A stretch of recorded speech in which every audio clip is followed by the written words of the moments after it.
Silver bells, silver bells, it's Christmas time in the city. Da-da-da-da-da. Ring-a-ling, Ring-a-ling. hear them ring. Hear them ring. Soon it will be Christmas Day. Yes. Welcome to the franchise. Wow. It's your host, the D-Slay, and we're talking about Christmas. It is Christmas time. I'm in my parents' basement visiting for Christmas. Look over there, Henry. There's all my physical media in boxes. Oh my goodness gracious, great. Yeah, wow, all the physical media. Wow. You can find anything in that pile. That for anyone looking to read any sort of great movie collection, lots of comics. Your comics probably aren't there though, right? Nope, comics are there. Trades anyway. Single issues are upstairs. Trades, right, yeah. Yeah, I might just stop up there and with a U-Haul, take a big heist. Hey, Henry, you Big could heist. fucking have them all. You don't mean that at all. You can take most of it. You are so full of shit. You spent a lifetime collecting those. Yeah, and it was Blu-rays a waste of a life. Not when Skynet takes over and we lose everything that is in the cloud. You're gonna. What are we going to be doing? It's going to be the robot apocalypse. I'm going to be sitting around watching DVDs. That's why I'm keeping all of my physical copies in case it all goes to hell. Excuse me, guys. I could go to war with you, but I have this clamshell edition of New Jack City to watch. Yeah, you're right. I mean, well, what are we gonna do? The two of us, if that happened, are we gonna go out and fight? No, I'm dead, Henry. Are you kidding me? No, I'm gonna make it a little bit.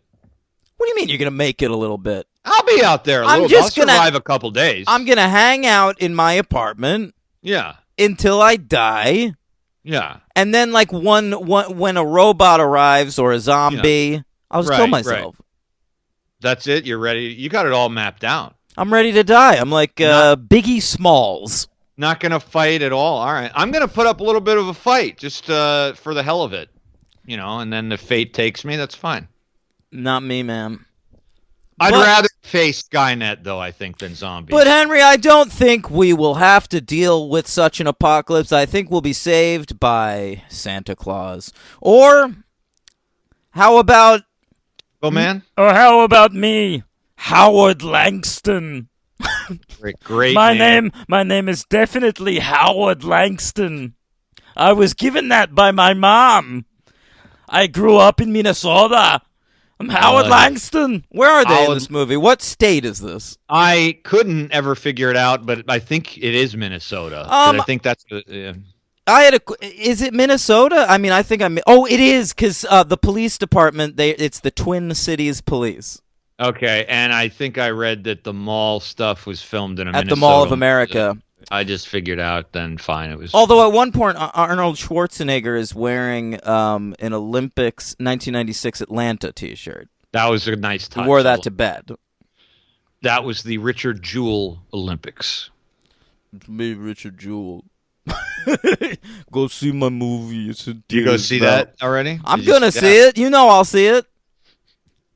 I saw the Mule. I saw Sully. I see them all. Hey, that's a little different. You do. No, that's not what you should have said. You should have said, I saw 13 to fucking 17. Oh, 15, 17 to Paris. I saw that too. I forgot that existed. That's in the same. Yeah. All right, it's Jingle All the Way this week, gang. Yeah, guys. Merry Christmas. Happy Hanukkah. Oh, thanks for saying that, Henry. It is the second night of Hanukkah as of this recording. I know. Mm-hmm. I know that. And my sister's birthday. Happy Shout out to her. birthday. I don't know if she's ever listened to an episode. Well, regardless, happy birthday to her. And how old is she today? That's a great question. I don't know if she'd like me saying it on a podcast, but I will. She is 39 years old. Oh, she's a couple behind me. Mm-hmm. Yeah. Emily Ehrenberg. There she is. Oh, hi, Emily. All right. Jingle all the way this week, Henry. We're going to be talking about Arnold. We're going back to the Arnold well. We're going to be talking about Sinbad, who, of course, that's an inaccurate name because he is, of course, Sin Great. Right. That'll be up for discussion. Okay, happy to discuss it. Yeah. Oh, by the way, it's a watershed episode. The number is episode 185. Huge news. All right, we're going back to Jake Lloyd. He's going to yippee all over this movie. That was unbelievable. Could you believe that after that performance in Jingle All the Way, George Lucas was like, yeah, he's Darth Vader. Right. I saw Jingle All the Way, and he had the emotional range to play Darth Vader. He actually did have the emotional range to play his Darth Vader. Yeah, for sure. I mean, he's just playing video games. He's Turbo Man in Phantom Menace. Hey, I'll take Shmi Skywalker over Rita Wilson any day of the week. Who's Shmi? Oh, the mother? Yes. Yeah. How dare you not know Shmi? I thought about this during my viewing of this movie. You really have almost an irrational dislike of Rita Wilson. It's not irrational. She's sad. She's terrible. I just never felt one way here or there. I don't, like, who cares? I just feel like she would have disappeared to fucking soap operaville in the mid-90s if she didn't have that husband. I think she has a little charm to her. I really do. There's nothing behind that face. Hey, beauty is truly skin deep. Jingle All the Way. We're going to talk about one of my favorite filmmakers, Henry. I am utterly fascinated with this man's career. You want to get into it right now? Yeah. Okay. It's a fella by the name of Brian Levant. Brian Levant from Illinois. Yeah, he is, indeed. All right, let's talk about... You know how sometimes on the show I like to talk about someone who can navigate Hollywood? Yeah, definitely. You know, anytime they get a flop, they know what to do next. Yes. I say this about Raja Gosnell all the time. Who the hell is that? He directed Home Alone 3, but then he directed Scooby-Doo and stuff like that. Right. All right. He knows how to stay alive. Yeah. What's that a reference to? Nothing. Oh, great. Okay. Brian Levant. He got his start as a TV director, directed a lot of the 80s version of Leave It to Beaver that I didn't know existed. Okay. I didn't either. Yeah. But the first film, his film debut, Henry, is, I gotta say, a classic. With such great actors as Jack Warden, Gilbert Gottfried, John Ritter. I'm talking Problem Child 2. Yeah, you are talking that. Okay. Boy, yeah, I see what you're looking at. So here. he gets to start with Problem Child 2. It's a hit, okay? Next up, Beethoven. The first Beethoven. All right? That's a hit and a half. He's on the rise. Now, Steven Spielberg hires him. The Flintstones. Boom. Huge hit. Yeah. Wow. Okay, so then here's what happened. He does Jingle All the Way. Bit of a flop. We're going to talk about it. All right. He's like, what can I do? He can't buy a job. Boom. Goes back to the Flintstones well. Flintstones in Viva Rock Vegas, all right? That doesn't do great either, but you know, he makes friends with Disney, and he's like, I'll direct stuff for you, Disney. Let me at it. Boom. Snow Dogs with Cuba Gooding Jr. My God. What's next? Let's start another franchise. Are we there yet? Ice Cube. Jeez. All right, then he directed a Scooby-Doo TV movie, but we'll forgive him. You know, and ever since he hasn't been navigating as well. But he directed The Spy Next Door with Jackie Chan. He directed A Christmas Story 2, which I didn't know existed. We should cover that maybe next year on Christmas. Yeah, I think so. Yeah. Jeez. Okay. Then looks like some Disney Channel shit in a dog movie. But, you know, that's what happens. And look what he's attached to now, Henry. He is attached to a reboot of Police Academy. Oh, okay. I mean, that makes sense. It certainly does.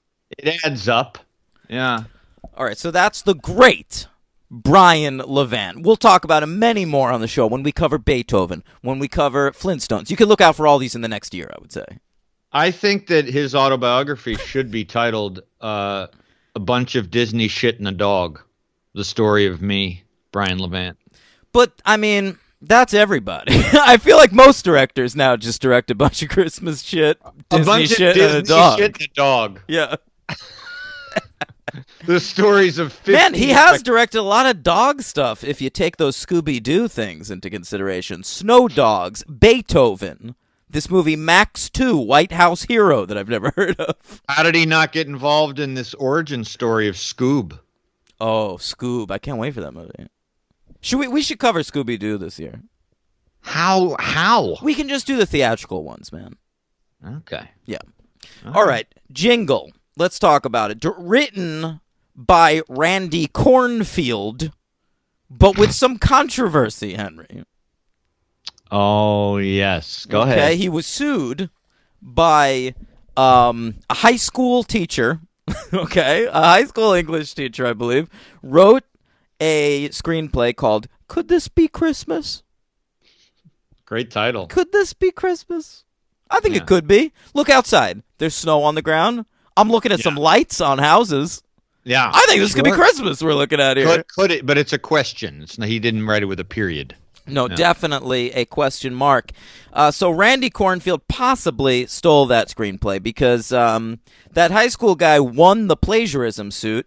Unfortunately, before they could pay him off, he died. That sucks. I know. Yeah, that's a raw deal, no pun intended. And then they overturned the suit. But who knows what would have happened if he just would have survived. What could have happened? I mean, he could have gotten that money. Oh. Could have gotten a big Jingle All the Way payday, baby. Yeah, a little too late. Mm-hmm. Okay, so Randy Cornfield writes it. He's not really a guy. He wrote a bunch of bullshit in the 90s, and then he wrote this, and he has a story credit on Eight-Legged Freaks, the Spider movie with David Arquette. Sure. Which is pretty good. Yeah, I mean, it's not. The special effects are really bad, but they're supposed to be, aren't they? I think so. David Arquette's fun, and it's got very young ScarJo action. Really? Oh, yeah. Jesus. All right. Mm-hmm. Henry, this film... okay, so they were developing it. Randy Cornfield wrote the script. Chris Columbus did a rewrite, but uncredited. He's a producer on this film. Columbus wanted Joe Pesci for the Sinbad role. Yeah, I could have seen how he would have wanted that. Yeah, off of Home Alone. Yeah, it was around that time. Columbus had worked with Pesci on Home Alone and Home Alone 2 Lost in New York, and he was taking a lot of these roles at the time. It's 96. We're about a year away from Gone Fishing. We are, but we're a year after Casino. So. Yeah, but he did that in the midst of all this other shit. Very true. Yeah. So supposedly Brian Levant did not want Pesci because Arnold Schwarzenegger's tall and Pesci's too short. Because that didn't work at all in Twins. No, that wasn't a huge hit or anything. No. I mean, what is he afraid of? He's going to waste budget money on Apple boxes for Pesci to stand on? There's something called perspective. You learn it in film school. Did Chris Columbus go to film school? I don't know. But Chris Columbus did. Brian Levant, unfortunately. I don't know. Yeah, right. All right, so they get Schwarzenegger. Schwarzenegger, at this point, was attached to do Planet of the Apes reboot. Which, by the way, did that end up being the Tim Burton one? Or no? Yeah. I got to say, that's one of my most... I think that's one of the worst movies ever made by any yardstick. You got to think it would have been more fun, though, with a Schwarzenegger instead of Mark Wahlberg. I think it would have been a great movie. Yeah. Could have been fun. Oh, my God, it would have been fun. Supposedly the original director was Philip Noyce. Noyce. I know that name. Noyce. I know that name, though. Yeah, did he do, I want to say, Clear and Present Danger? Wow. That sound right. I'm going to look right now. Oh, holy shit, he's got a lot of credits, baby. Australian, he's an Aussie. Dead Calm, Great movie. Yeah, Sliver. Oh, nice. Hey, Clear and Present. I was right. He did Patriot. The Saint, The Bone Collector, The Quiet American. They call this guy a hit or miss kind of director. Yeah, they do, but I liked Rabbit Proof Fence. I love Dead Calm. Patriot Games is great. He did Salt. Oh boy, yeah. Well, all right, a working Aussie. Yeah, he certainly is, Henry. Yeah. Okay, so the Planet of the Apes got delayed. Schwarzenegger signed on. They paid him $20 million. Wow. And this was right around the time that $20 million was no longer a bargain for Schwarzenegger. It was too much. Yeah, man, 20 million. That's Look, I get almost 25% of the budget. It was hit after hit until True Lies, and then after that, it was like Last Action Hero tanked, and then Jingle All the Way, and Eraser didn't do so hot. He's on the downslide here. A little bit, yeah. Movie came out November 22nd, 1996. Just in time for Thanksgiving. No, that's good though. This is the right time to release one of these. You don't do this at Christmas? You do. You put it in theaters around Thanksgiving, and then families, because that's when Thanksgiving starts, when Santa Claus comes out during the Macy's Thanksgiving Day Parade, obviously. Great. Oh, right. Sorry, forgot my Macy's rules. Yeah. And then obviously, since it's going to be such a hit, it'll still be around for Christmas. Correct. That's the plan. Right. Yeah. Okay, a budget, Henry, of $75 million. That's a lot of money. It is a lot of money. It made $129.8 million, which is a lot of money when you're not paying your lead $20 million. You know what's so funny is I remember when this movie came out, and I guess there was so much promotion for this movie that I just remembered it being a fucking smash, and it was apparently nothing of the sort. No, this was one of those movies that was everywhere but tanked. It's like that Godzilla movie by Emmerich. Oh yeah, I saw that in the theater. Well, because they promoted the fuck out of it. Like everybody had to see that, and I felt the same way about Jingle All the Way. I did not see it in theaters though. I waited till home video. Well, you were the perfect age for this when it came out. Yeah, but I didn't see it in theaters. Yeah. I don't know. You were 10. I didn't get into Schwarzenegger until later in life. Okay. I honestly probably saw this movie for Sinbad. That's funny. Yeah. I love that too, because that's like such a part of like where his career where his trajectory goes. Because like when I was 10 is like when I saw Predator. Right. Totally shouldn't have, but saw Predator. When you were 10, he's making Jingle All the fucking Way. At that point, when I saw Jingle All the Way, I had probably seen True Lies, because I saw it in theaters. I had probably seen Last Action Hero, but like I had not watched Terminator yet. I had not watched Predator. Yeah, like that. I knew the phrases that everyone knows. Right. Yeah. Right. All right. Looks like this movie was nominated for some awards. Oh, really? Mm-hmm. That's kind of surprising. What was it nominated for? Some Golden Raspberries. Oh.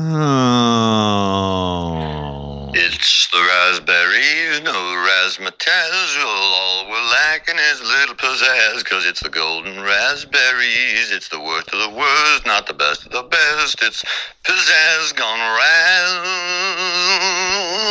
Oh, yeah. All right. It was nominated for one Golden Raspberry. Worst director. I'm so sorry, Brian Levant. Ooh. And he lost to Mr. Andrew Bergman, who won for the film Striptease. I didn't remember that was Andrew Bergman. Who's Andrew Bergman? He did the fucking Freshman, and it could happen to you. And, Ooh, I like It Could Happen to You. I like the Freshman. I've never seen that. He also wrote Fletch, or co-wrote. That's right. And Blazing Saddles and The In-Laws. Holy fuck. Yeah, he's got some repute. Yeah. Wow. I think we should have given it to fucking Brian Levant. Levant. Is that how you pronounce that? Brian Levant. Yeah. That's where he lives in. He lives in the south of France now under Mm-hmm. that assumed name, Briand-Le-Bon. Yeah, he wears a red and green beret for Christmas. The member of the French Foreign Legion. This movie came in at number 22 for the 1996 box office, Henry. Right there in between two other movies that were supposed to be big hits that year and only did okay. Beavis and Butthead Do America and The Cable Guy. Two great movies. Yes, I agree. The Cable Guy. Two movies as good as Jingle All the Way. You have to give it that. And two movies that I did see in the theater. Same. My father took me to both of them, I believe. Let's talk about it, Henry. This was your first-time watch for you. Yes. I had successfully not seen this my entire life, and lo and behold, 23 years later, here I am. This is a Christmas perennial for me, Henry. I watch this once every 2 to 3 years. That's what I was just going to say. Yeah. Not an annual Christmas Not movie. an annual, but I did watch it 2 years ago, and now here it is again. Well, I got to tell you, I wasn't particularly dreading it as I was like the Santa Claus. You mean sledding it? Right. Wow. That's real good, Deep Slay. D-Slay, S-L-A-Y. I'm slayed it all over. Because it has Arnold in it, and we've been on, kind of an Arnold kick on this show lately. Have we? Oh, yeah, I guess we just did Terminator. We've done Predator, we've done Terminator, And when I did not realize or remember that Phil Hartman was in it, I was kind of excited for that, just because I don't care what he does. I just want to see it. He made me laugh a few times. But, yeah. Oh, he made me laugh quite a few times, yes. And so I was, not hopeful, but just kind of worried. I was worried going in about Jake Lloyd. I was worried about little saccharine attitude, saccharine-ness. All right, listen, I'm not saying your worries were unfounded. No, they found out to be confirmed. They were quite founded. Yeah, they were quite founded. But it wasn't the killer. Some of those, there were some bigger killers in this movie for me. This and I don't mean is all killer, no filler. Well, yeah, it's a matter of taste and popular repute and opinion. I think here we'll right. get. You done moving your mic around? Yeah, could you hear that? Yeah. Okay. All right. All right, let's talk about it. Right off the bat, we're watching like a Power Rangers movie. There's Turbo Man. We're introduced to the character of Turbo Man. Turbo! Arnold can't say the word turbo. We talked about this on a previous episode, I think. That's right. He has trouble with certain words. But, it's so crazy that they name the toy that he has to find for his kid Turbo Man. He cannot say the word turbo. What was the other movie? Was it something in No. We were talking about it with Aaron Farinelli on one of the Predator episodes, and Aaron and I bonded over his inability to say the word turbo. Oh, so it was the same word. Yeah, turbo. Okay. All right. Turbo. Yeah. The premise of this movie, let's just get it out of the way, is Arnold Schwarzenegger, he's a shitty dad. Howard Langston. Really shitty dad. Really shitty. He forgets to buy his son the Christmas present he wanted, which is a Turbo Man action figure. And on the day before Christmas, he goes to try to find it, but he is thwarted at every turn. Yes, he certainly is, by multiple forces conspiring. Including Sinbad. Right. One sailor. Yes. One family-friendly comedian sailor. Sailor? Sinbad the Sailor. What's that? Are you serious, or are you Yeah. kidding? That's what Sinbad is. You mean like that cartoon with Brad Pitt? Voyage of the Seven Seas or whatever? Well, it's Sinbad the Sailor. He's Listen, for me, first string Sinbad is this comedian. Okay, that's interesting. That pirate or whatever is a second stringer. He's warming the bench. The top Sinbad of all time is the great comedian Sinbad from House Guest. Ooh, by the way, another Phil Hartman movie. He's worked with him before. House Guest. Oh, all right. What else was Sinbad in? All right. First Kid was a great film on Disney Plus now. What else? All right. What other Sinbad classics are there? Oh, not anything that I can think of at all whatsoever. He was never a comedian I found particularly funny. That's incorrect. But I didn't recall. I haven't seen him in anything forever because he's like not. I mean, is he even around? He's around. He tweets. He still does stand up. That's nice. I'm glad. He seems like a nice fella. Norm Macdonald once told a story that at a comedy festival he went to a store with Sinbad because Sinbad needed to buy socks. Yeah. And they went into the store and the cashier was in the back, so it didn't look like there was anybody in the store. And then apparently that night Sinbad got on stage at the comedy festival and did like a half hour just on that. That sounds like great material. Yeah. Came up with it on the spot. He goes on stage and he's just talking about his socks. Just his socks. Got any gum? Half an hour on socks and a cock. All right. So Turbo Man, he's got a Power Rangers aesthetic, and this is what the kid's looking for. Yeah, it's definitely a Power Ranger. I mean, this is well past my childhood and adolescence, but I can relate to it. I remember the Christmas of Power Rangers, and I wanted a Power Rangers action figure, and my mom found me one. Well, that's the thing, is that I think that's the one relatable thing that is a germ of an idea that would probably be good for like a commercial.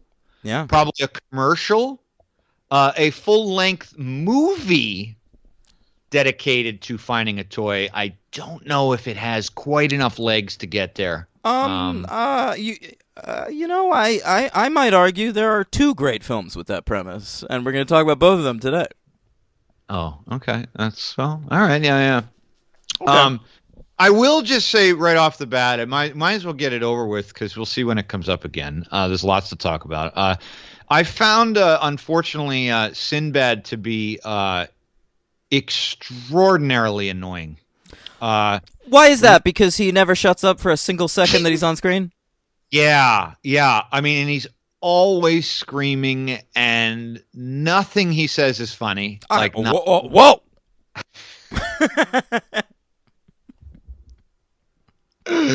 Sorry, I'm casting some aspersions. You certainly are. He's awful. I had no real preconceived anything about Sinbad. I mean, I only remember him from like 30 years ago, and he was on the Cosby Show. I mean, he is abominable. You know what, Henry? By the way, speaking of the Cosby Show, yeah, Bill Cosby right now, like for this Christmas, is in prison, and I just want to say, that's great. I love to just sit back and think about that sometimes. I understand. Like, where's Bill Cosby right now? Prison. Right. No, I know. Sometimes the bad guys get their comeuppance, and you do have to sit back and go, all right, at least that's something. Beautiful. Be grateful for the little things. I agree with you. Yeah.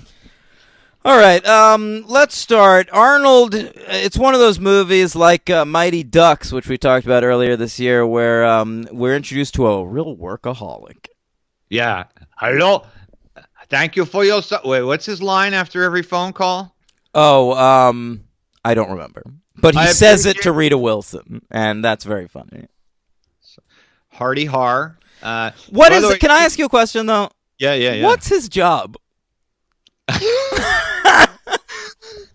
I mean, until I read the Wikipedia plot summary, which I couldn't believe I actually did, after the movie, I couldn't have told you. I guess I thought he was a salesman of some sort. He works in... he seems to be selling beds? Yeah, he's a mattress salesman, I but believe. At what level is he? Is he a salesman? Is he some sort of a bed magnate? Right. Does he run the company? Very, very good questions. All good questions. I mean, it's very hard to discern. He's clearly wealthy, but not sick wealthy. I mean, he lives in a nice neighborhood with a nice house, but he also kind of has a shitty office, and yeah, it's hard to discern. Maybe he's like the top sales guy. Yeah, that's actually what I would say. You don't ever see a boss, though, right? You never see a boss, and honestly, for all the talk in the beginning of this movie about him being a workaholic, we never see him work for the rest of the movie. Good point, and we have time to do that because he misses the karate show for the karate Anakin. show. Yeah, Anakin's karate show, and then look, Henry, I of course participated in Taekwondo when I was a child. I'm a black belt. I'm sure you are. I am. I'm not joking. No, I know you're not. You told me this once, but when did you earn the black belt? At what age? I was like 11. So what value? I've actually always wondered this. Maybe you can help me out. What value do you think does it pertain to your physical, your defenses today, your self-defense? Would you be able to defend yourself in a fight with that? Yeah. I still know how to punch from it.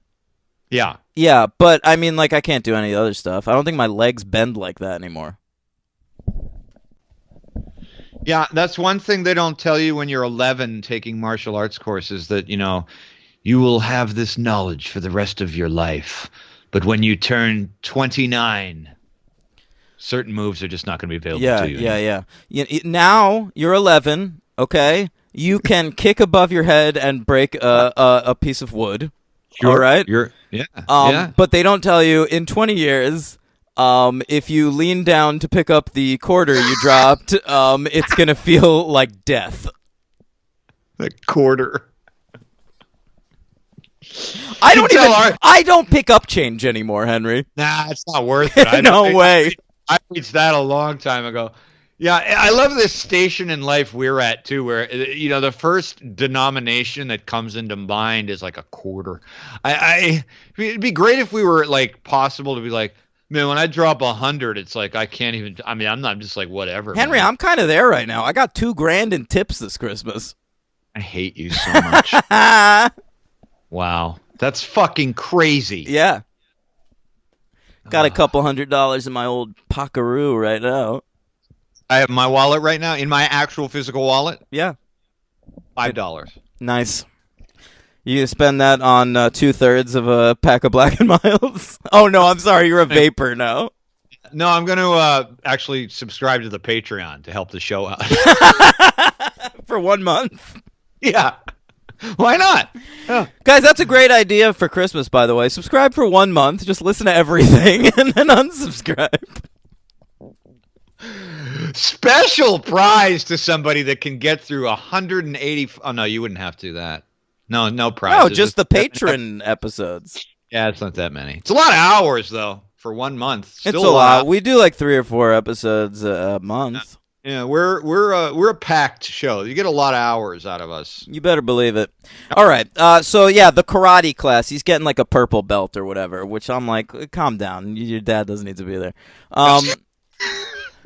But I mean, whatever. He says he's going to make it, and he does not. But Phil Hartman's there, and he's charming all the local moms, all the local white moms, and everyone's just wet for this guy. Yeah, but he only has eyes on one person. Rita Wilson. Howard Langston's wife. Howard's wife, that's right. And Phil Hartman... honestly, from the get-go, even with bad dialogue, is still fucking funny. So funny. Because all he's doing is, like, being like a brown-noser. That's, like, his shtick in this movie. He's, like, trying to undercut Arnold at every turn. He's just so... Phil Hartman was just so, like, had this, like, fucking gift for being, like, playing a smarmy guy, but never to the point where, like, you hate him. He's likable. Like he kind of makes a weird move on Rita Wilson near the end of the movie, and Rita Wilson like throws a drink in his face, and like just because it's Phil Hartman, I'm like, geez, Rita, that's harsh. He's got that face, I guess. It's like this very kind face too. You know, he's just like a gentle soul. Yeah. Oh my. So yeah, he picking Rita Wilson, who is married, not the best choice by this character, but somewhat realistic. He didn't make the best choice of wife in real life either.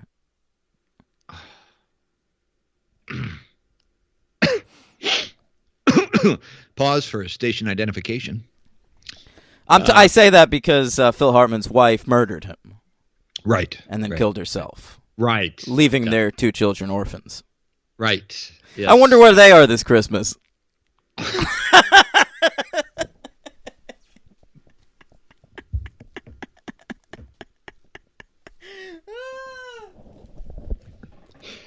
Never did I think I should just start talking about 9/11. Henry. Oh. Oh my God. Okay, so it's nighttime now. It's today, actually, December 23rd. Okay, I didn't know if you were talking about the show or the movie. In the movie, it's December 23rd. Schwarzenegger gets home from work and tries to make it up to Jake Lloyd. Oh, to Jake. To Jamie. And Jamie wants a Turbo Man doll. He's into comic books. He's in his room reading a Turbo Man comic, which I have to say, Henry, very good attention to detail, has a foil embossed cover. It's 1996. Really? That's exactly what that comic would look like. A foil embossed cover. I was out of comics for that at that point. Is that what they were doing? Everything was foil embossed and came with a trading card. Okay. All right. He also had an Incredible Hulk mask on his wall. He also did you get a look at these sheets? They were rather ornate, but I don't remember what was on them. Okay, he had Marvel Comics sheets, Henry. Really? I want these sheets. They were, but they were like of the time. It was just like all the logos of the different characters, the Marvel characters, but it was like in time to 1996. So there was like the current Ghost Rider logo. There were actually the Infinity Gauntlet logo was on the sheets. Really? Yeah. The sheets that long? You caught all that shit? Henry, there's a whole scene in the room with... I didn't know it was in the frame. Listen, if I see the Infinity Gauntlet fucking logo, that's all I'm looking at for the rest of the scene. He missed all the dialogue because he's staring at all the... I get it. Yeah, I get it. It was an incredible scene. There's Marvel sheets. Arnold's wearing a 1996 Olympics shirt. It's incredible. What a snapshot. That's visually arresting. Very. Yeah.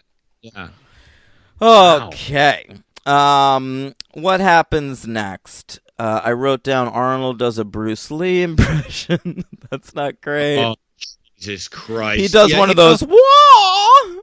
I think that was the scene where it was a little bit of a turning point, and there were about 47 turning points for me, but where I honestly felt bad for Arnold. Now, anyone who's he looks like he's having the time of his life. That's the thing. He does, and he's really giving it his all in this movie. He's totally invested. You certainly can't call this a lazy performance. No, you cannot. He is doing a lot. Really is, but it's just so embarrassing. I just felt bad for him. It's just really embarrassing. I mean, I haven't seen Junior, but I can't imagine that's Junior's worse. Junior's worse than this. Does he personally embarrass himself more? No. It's because of he's required to do a lot of slapstick, and all he knows. I feel like Arnold Schwarzenegger. He grew up in Austria. Very serious country. I don't know what he knows about comedy. Like, I feel like But he's funny. I mean, is he?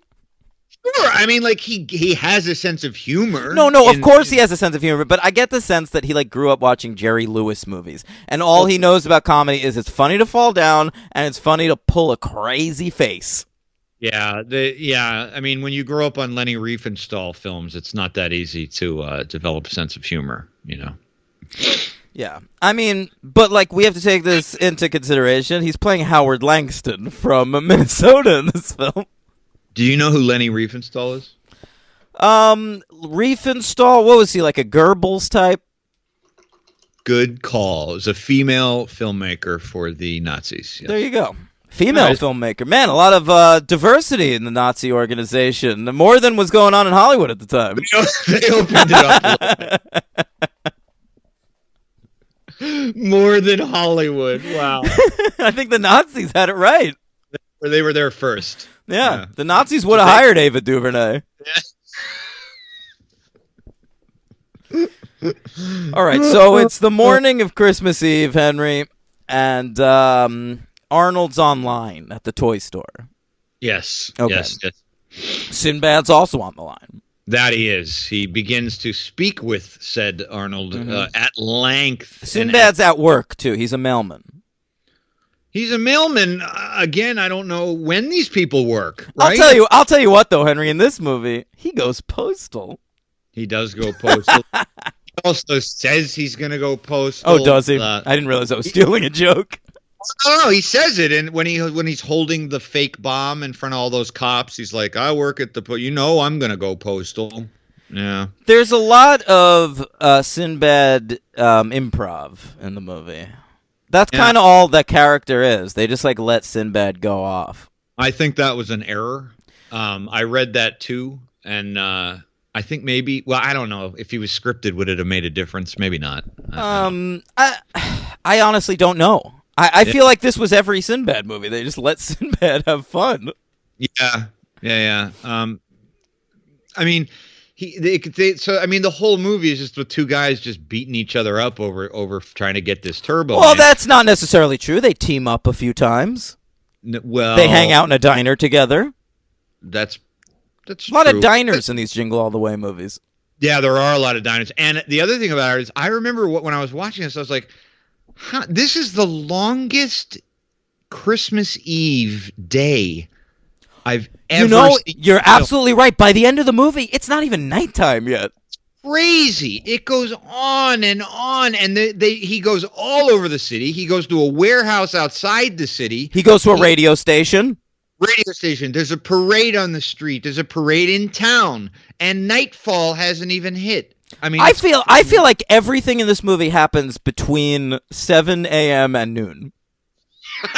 Either that, or they should have filmed it in Alaska, and where it's just daylight for 6 months, and then they didn't have to worry about it. But, 30 days of Jingle All the Way. Yeah, but they're in Minnesota, so yeah, it was a very long day, and my thought process right now. Go ahead. I'll tell you, it didn't feel as long as it did for Howard Langston. I'll tell you that much. He goes through a lot.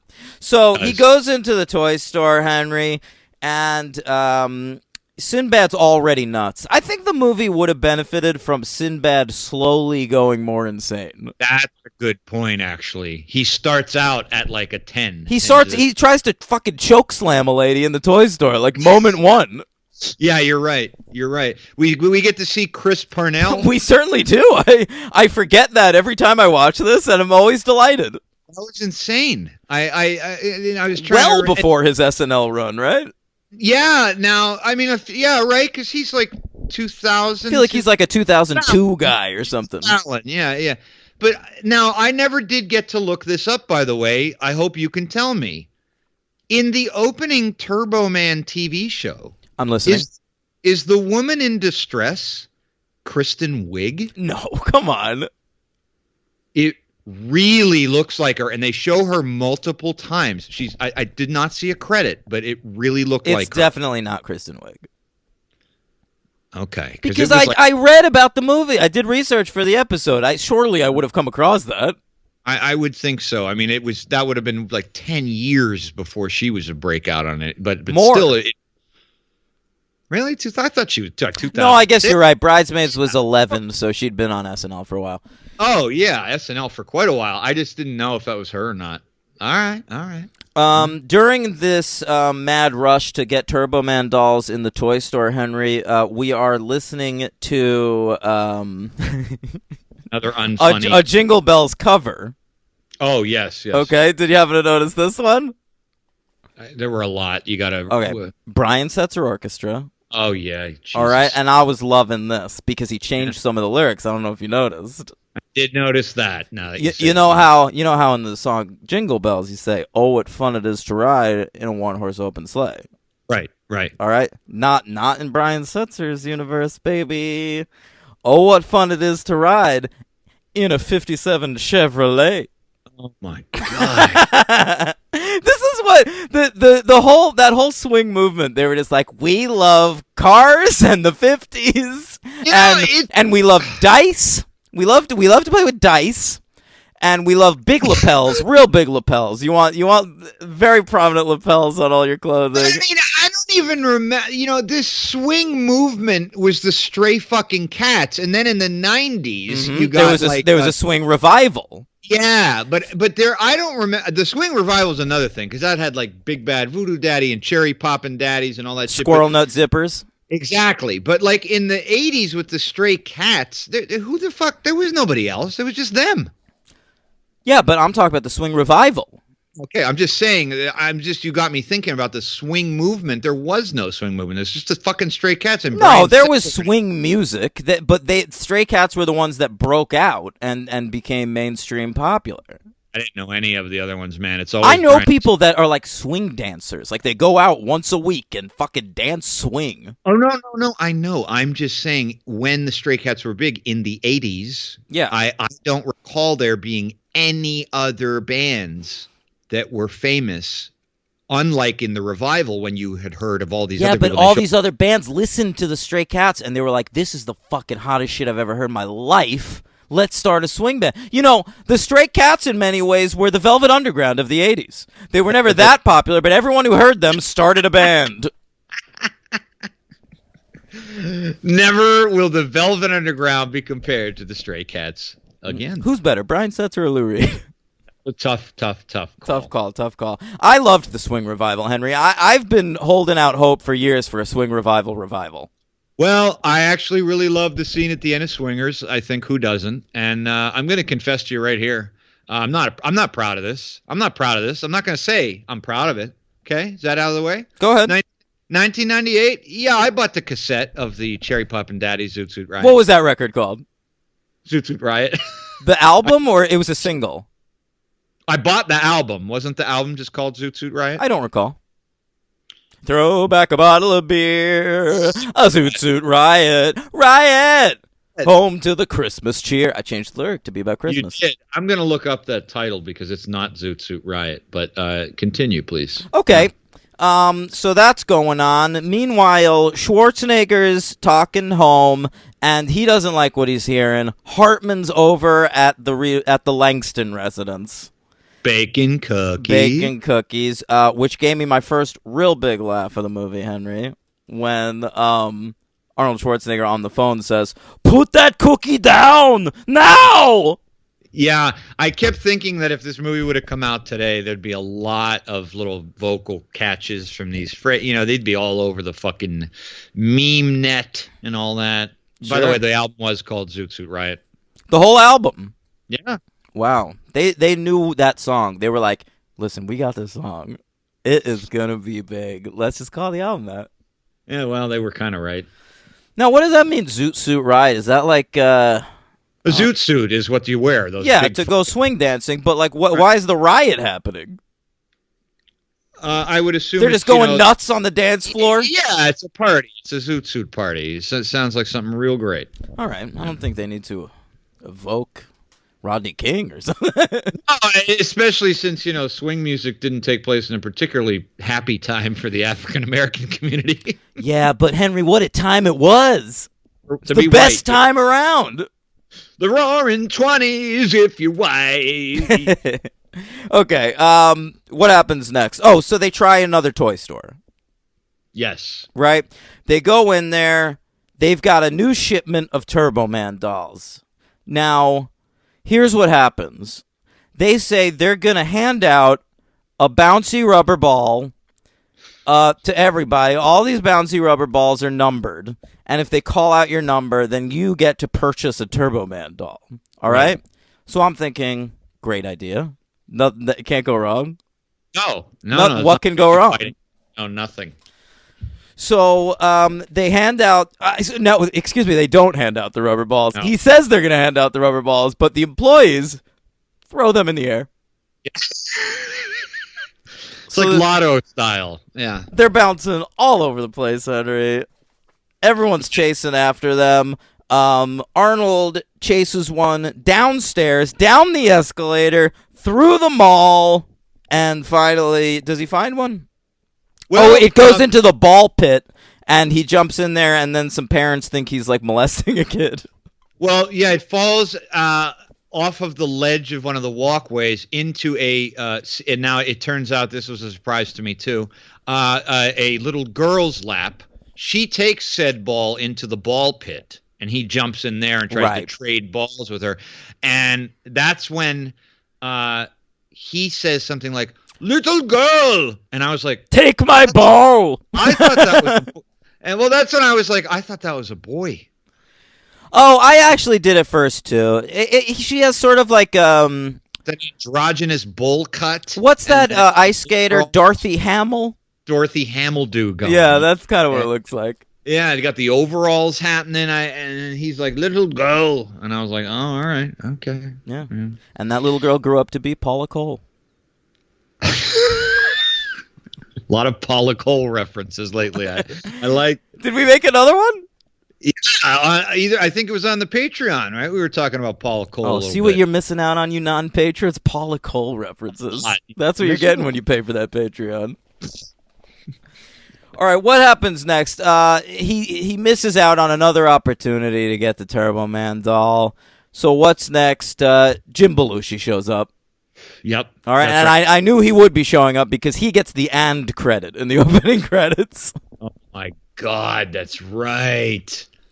Boy, James Belushi, man. I don't know. What can you say?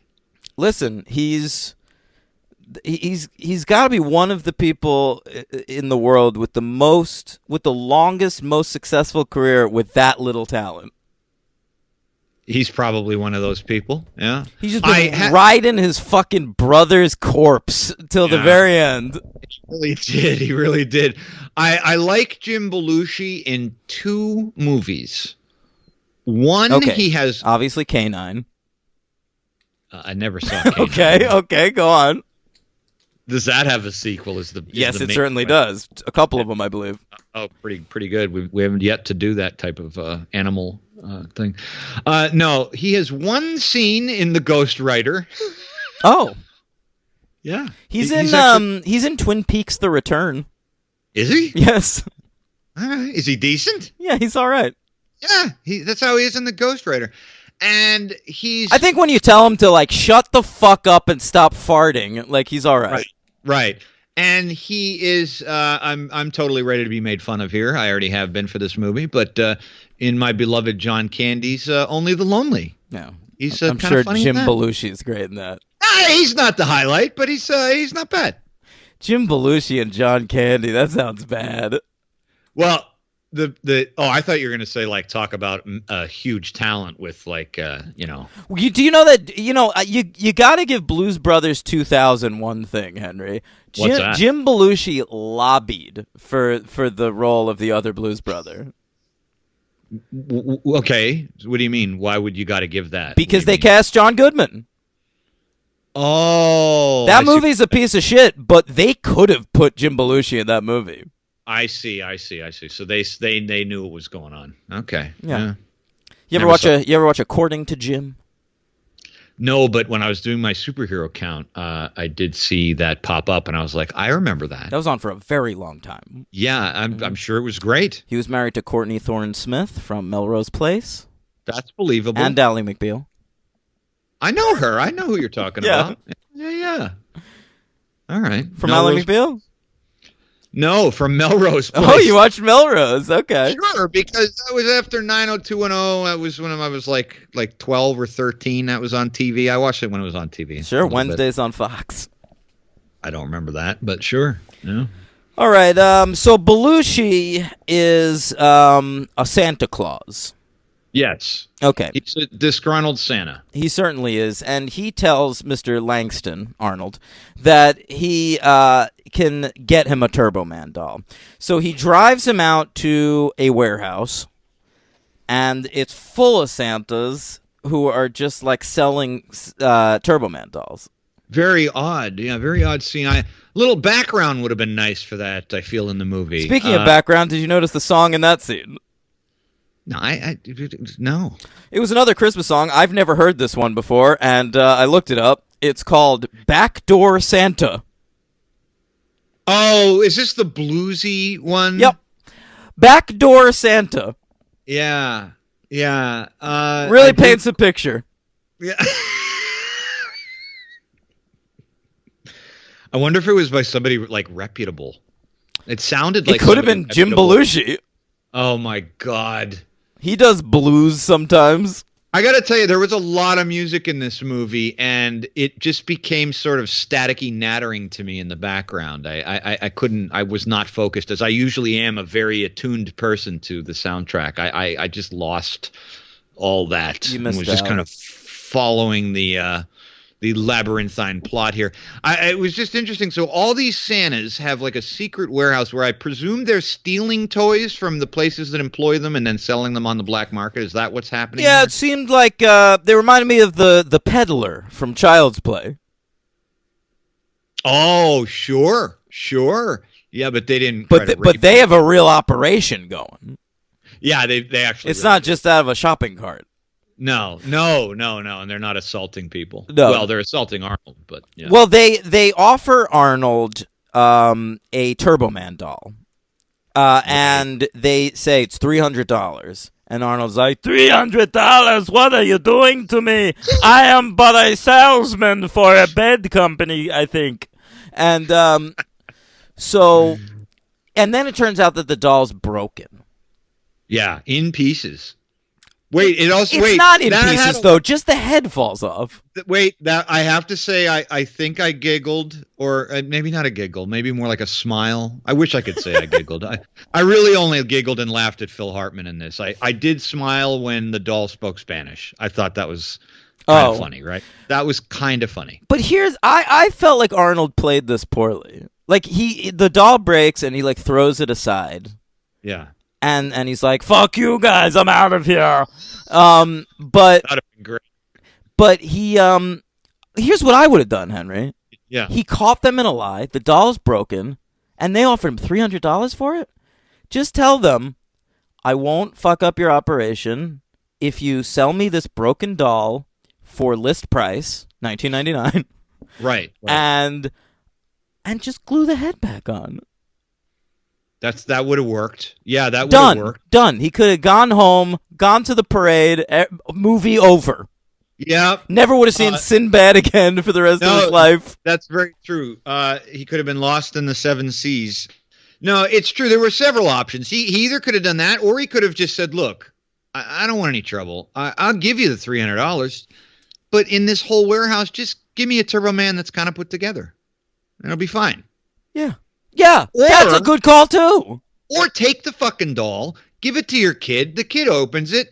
"I'm sorry, son. I can't believe it's broken. We'll return it. Bring on it back Boxing to Day." the store. Exchange it. Are you kidding me? These Perfect. stores don't require receipts. No, done. Deal. So the kid's disappointed, but he's got it coming. The toy's And he coming. sees that the dad made an effort. Exactly. And Rita Wilson's there. Maybe he gets some Strange that night. It all works out for everybody. Strange. Are you kidding me? Rita Wilson's as normal as it gets. You don't know kidding me? that. Are you crazy? She lies there and takes it. Oh, now she is. Oh, what? Like Tom Hanks is into like weird sex stuff? What? Rita Wilson is gagging on Tom Hanks's cock? Rita Wilson's offering up anal to Tom Hanks? What are you talking about? They're having vanilla sex. Hey, You don't create Colin Hanks with anything too weird. That's strict missionary. Yeah. Lights on, bra on. They might have been drunk for the Chet Hayes conception, but I think they're normal usually. Yeah, he was celebrating his Forrest Gump Oscar that night for Chet. So fucking Arnold, they sick some Santas on him. Yeah, it's a big fight. They get a big giant guy who apparently you'll know because he's a wrestler. Right? Of course, Henry. This is the Big Show. Yeah, I passed my time. It's the Big Show. It's a big ass show tonight, love. He's got a bluesy theme song. Oh, I thought you were kind of doing like a franchise theme there. No, that's real. That's what he comes out to the ring to. So at this Did point, I write it? you very well might have. The Big Show at this point, when he was in Jingle All the Way, was in WCW and being referred to as the Giant. But eventually, he would make the switch to WWF, become the Big Show, and I gotta say, he won the old championship belt a couple times. The Intercontinental or the No, whole full championship. Is this the Stone Cold era? This is the Stone Cold era. Okay, yeah. The best era, the Attitude era, it's referred to as. I remember I have only one context for that because I was totally not into wrestling at that period, but a girl took me back to her dormitory and she had a cardboard full life-size cutout of Stone Cold Steve Austin. Are you kidding me? I would have jumped on her. Well, that's what ended up happening. But I just thought the dichotomy between my body and Stone Cold Steve Austin in her room was pretty fucking funny. And now, honestly, you would probably have a better body than Stone Cold Steve Austin. Just let himself go a little bit. Oh, well, all right. Anyway. Did you happen to notice who the very small Santa Claus was in that scene? Well, that's a famous tiny lad. I didn't know who. No. We've covered him. That's a very young, uncredited Vern Troyer showing up in this film. Wait a minute. Mini-Me himself. Not the one with the beard. He was like a little Santa. He like jumped on the Big Show's back at one point. Oh, no. I thought you meant the elf with Jim Belushi. No. Okay, no, I didn't catch that. That's fucking Vern Troyer? Oh, wait. As a little Santa. Yeah, he's a Santa. Wow. No, the elf with Vern Troyer, with Jim Belushi was another famous little person. Yeah, actor, I know that guy. Yeah. I think, wasn't it the dude from Seinfeld? Yes. Yeah. Yes. There you go. Okay. All right. Wow, Vern Troyer. All right. No, that's only a year away from Austin Powers. So well, he didn't show up until The Spy Who Shagged Me, so that's another 3 years. Oh, sorry. Good point. Yeah. You recall The Spy Who Shagged Me. Oh, too well. Great yes, film. Too awesome. Yeah. Okay. So, what happens next, Henry? Jake Lloyd swigging liquor in a mailman costume? Oh, he has a dream or something? Here's a dream sequence. That was kind of funny. I mean, we had his son was sitting next to him like was he wearing Sinbad's He's wearing outfit? Sinbad's outfit, yeah. And he's like, he's swigging from like a pint of... Yeah. That was kind of funny. You like that? Yeah. And then Arnold breaks into Phil Hartman's house at one point. Oh, well, I'm not there yet. Okay, so sorry. next, this is when they're at the diner, and they're listening to the radio, and the radio station says that they have Turbo Man dolls if you call in and name all of the reindeer. So Arnold hysterically names all the reindeer. A million fucking times. And, Prancer Blitzen. He was just happy he got to say a couple of German words. Yeah. He got to say Blitzen. Edelweiss. Kristallnacht. So they go over to the radio station. They race to the radio station. Arnold and Sinbad. Yeah, it's a very tiny town, Minneapolis. Well, it's like the diner waiter or something that tells them, like, hey, that radio station's down the block. Right down the block. It's all in downtown Minneapolis. It's a 4-block radius of It doesn't everything. even seem to be. It's just like a main drag. It. The whole Parade, town is just a main drag. Main drag, one bridge to get you out into the burbs. It's a great town. Yeah, but don't allow Sinbad there. He's not allowed He's there. not allowed there, man. He's okay. Next up, so they go to the radio station and they reenact the plot of the movie Airheads for the next like 10 minutes. Oh, is that? Oh, sure. Like I didn't see Airheads, but that's like a hostage. It's a fake hostage situation in a radio station. That's all it is. Yeah. And the spectacularly unfunny since I was 9, never laughed once at Martin Mull. Shut the fuck up. I couldn't disagree more. Really? I really couldn't. I think Martin Mull's a treasure. A treasure. I really do. Martin Mull is the kind of actor where if I'm watching a movie and Martin Mull shows up, I'm like, I'm in safe hands. I think you have a clue bias. That's a fair point. That's right. Yeah, I got your What number. a Colonel Mustard he is, Henry. Right, I got your number, buddy. No, but seriously, like, I legitimately love Martin Mull. Really? Isn't he in, like, Christopher Guest stuff and those movies? He could be, but he sure doesn't spring to mind as a Christopher Guest to fight. I mean, he could be. I just never found him funny. I think Martin Mull's really I funny. don't want that view again, please. Whatever you just did, I'd rather not have that view. What'd you see? Thank My dick? That's my dick right there. Just, Henry's looking at it right now. All right. this is fucking chicken calves. No thanks, buddy. All right. All right. So next up, it's parade time, Henry. He doesn't have the Turbo Man doll, and it's time for the parade already. Ugh. In this parade sequence is really when I started to really hope this was going to be over soon. No. I loved everything about this. Okay. So first of all, they shoot it like the Macy's Day Parade, where first we meet like the news people. Oh yeah. And I was a big fan of this weatherman. The black guy and the girl? Yeah, the weatherman is Jackie Childs from Seinfeld. Because this was the era where if you guest starred in more than one episode of Seinfeld, you were all of a sudden a huge star. Ah, sure. Okay, Yeah. all right. Everyone was like, we got to give John O'Hurley his own vehicle. What did he do in Seinfeld now? Peterman. Who? Peterman. Oh, are you talking about this weatherman? Yeah. Oh, he's Jackie Childs, the fake Johnny Cochran. Oh my God. Mhm. Wow, sure. Okay. Phil Holy Lewis shit. is the actor's name. All And in right. this film, he's playing a weatherman hilariously named Gale Force. That was pretty funny. That made me laugh. I like that. It's a weird movie because it has this sense of humor where it's like you feel like some of the writing is actually smart. Some of the writing's sharp. Yeah, but it's not self-aware enough. Who do to you just think's go the sharp away. one? Cornfield, the high school teacher, or Columbus? It's The got to sharp just be one? it's got to be like one of those guys is smart. And it's got to be the high school teacher because he's probably jaded and pissed off, so he's probably sarcastic about everything. Yeah, but he wrote a movie called Could This Be Christmas? Yeah, but it's all about commercialism and all that shit, right? I mean, Columbus, if he got his hands on this fucking thing, it It's would be so bullshit that this movie's about anti-commercialism because it is the most commercial fucking movie in the world. There's so much product placement. Yeah, there is. Yeah. I wrote down every character that I saw marching in the parade. Jesus. All right, so here's just a few, Henry, and they were not the usual suspects. They picked some interesting ones. All right, let's hear it. The Tick was in this parade.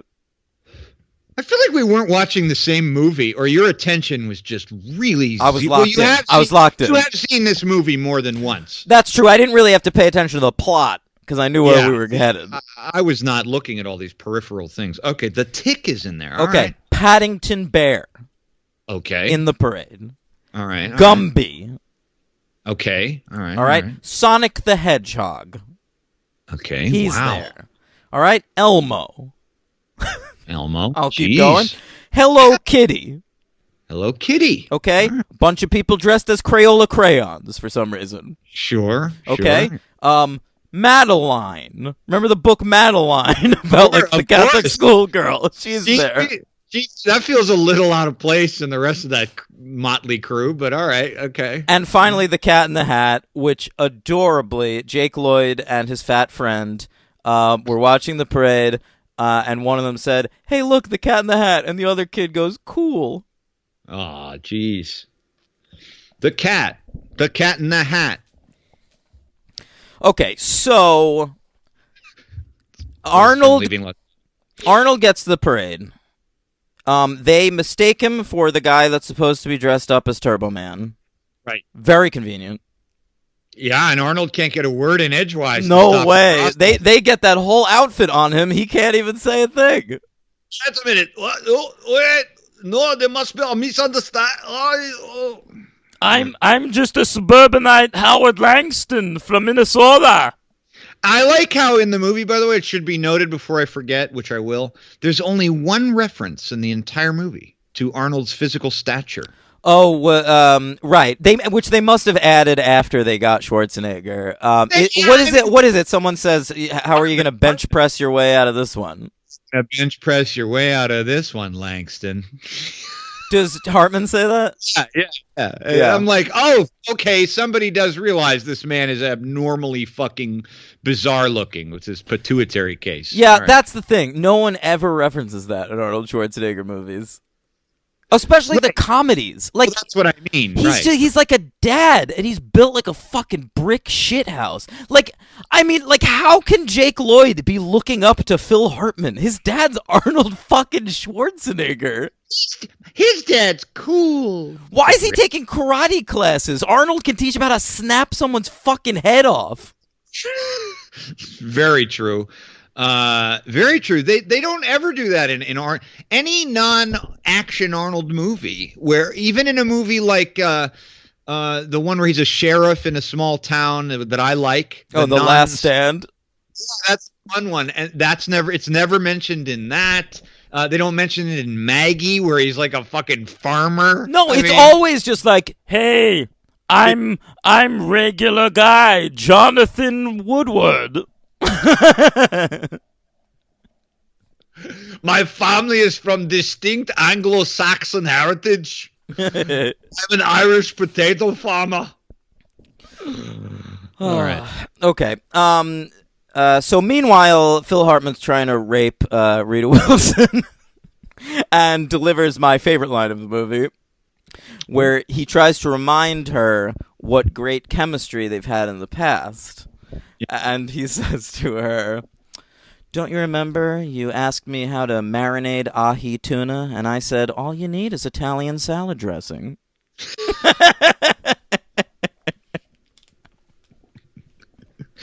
Which reinforces a theory I've had for many, many years, not to pile on my love for Phil Hartman, but Phil Hartman could pretty much say any fucking line in the world and it's funny. Well, Phil Hartman's just a delightful person, and that's why like there's that SNL sketch where all he's doing is having a lovely romantic dance and there are no jokes, and it's like a classic sketch just because Phil Hartman's so lovely. With Jan Hooks, right? I think that's right. God, they're both dead. Jan Hooks. Oh, that's right. That's recent though. Relatively, a couple years ago. Oh boy. Yeah. He's great. All right, so Arnold's dressed as Turbo Man. Meanwhile, Sinbad dresses up as, like, the villain from Turbo Man. The Dementor. The Dementor, that's right, which I wondered if J.K. Rowling stole that. Probably. I mean, just everything else. Very great.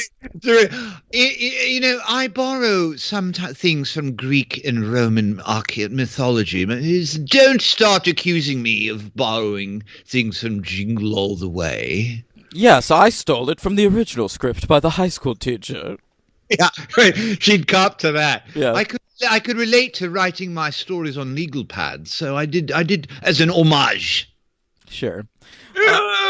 So Sinbad's dressed as the villain. This is where he has my favorite Sinbad line of the movie, where there is someone in the parade dressed as like a big present. Okay. And he pushes him over. He just like pushes him down and says, "Get out of my way, box." Get out of my way, box. Classic Sinbad. Classic improv. Sinbad improv. Ad-lib it, Sinbad. When you knock the guy over, just say something about his costume. So it just fucking goes crazy. Arnold, he has a working jetpack in this Turbo Man costume. That shit was unreal, brother. I didn't expect that. He fucking flies out to like space at one point. I felt like it would have been what a bold ending if this movie ended with Arnold falling to his death. Don't you think so?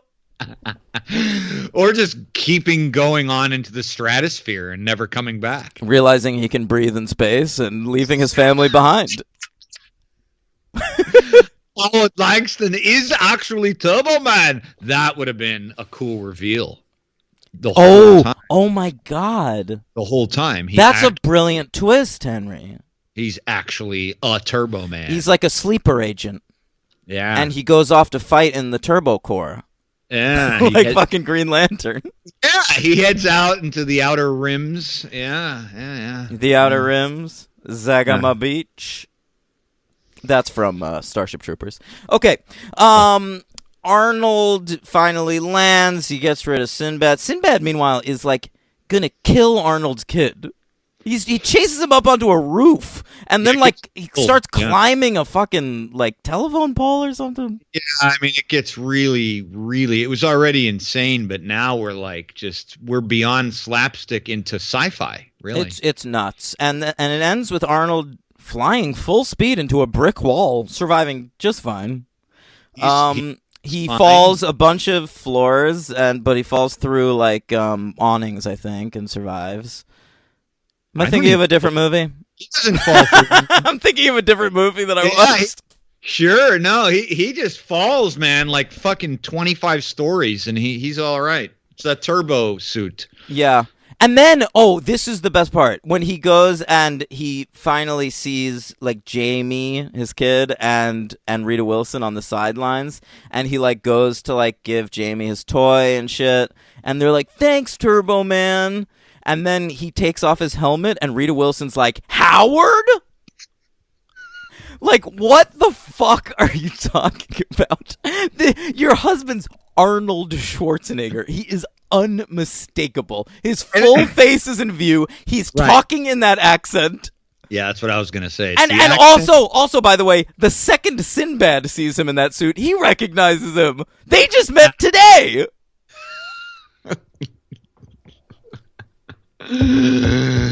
Yeah, it's a little bit of Lois Lane, not knowing it, and Lex Luthor knowing it, kind of shit. Probably, I don't know. It's he's got an orange visor, Sure. So it's not very concealing.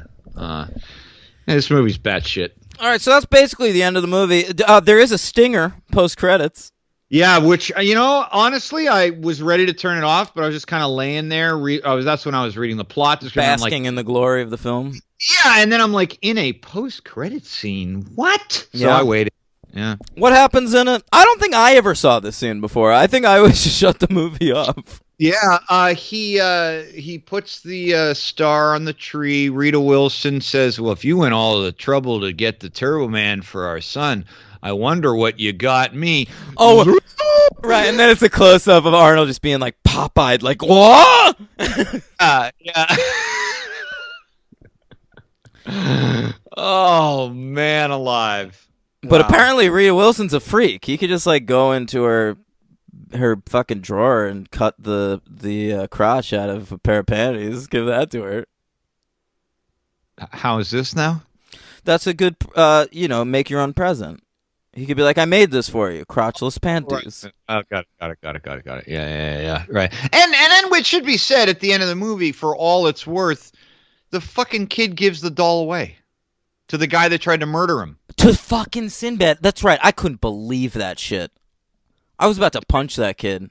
Dude, if I was Howard Langston... That's more evil than anything he does in Phantom Menace. Yeah, it really is. Howard Langston should have been very, very upset with his son for going through all this shit. No, I'm proud of you for believing in yourself and for helping the needy. Or some such nonsense. Yeah. Yeah. All right. Anything else I have to say? Oh, Sinbad did have one ad lib I wanted to just bring up, that he's telling Arnold that they have to work together, and he names a bunch of great teams throughout history, and the last one he says is, like Ike and Tina, nah, she left. And I'm like, Sinbad, that's what you took away from that relationship? Tina Turner left? That's exactly what I thought when he said it. I thought he was going to make an Ike beat Tina Yeah. joke or something. I mean, that's the joke. What, does he think Tina Turner, like, abandoned Ike? I think Sinbad's trying to be family friendly, and he didn't want to make too much of a dark joke there, because that's the joke. Why'd they include that in the movie? I don't know. All right, so I give this a 3. Wow. 3 stars, huh? Mm-hmm.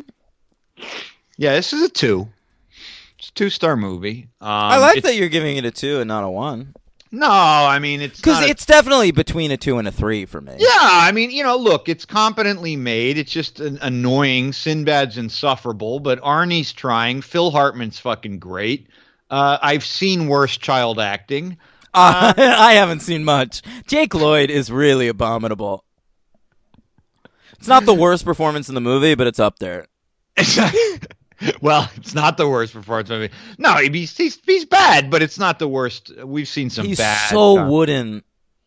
He's wooden. It's like he's like been fed every line right before they started shooting. Oh, probably, due to child labor laws. Yeah.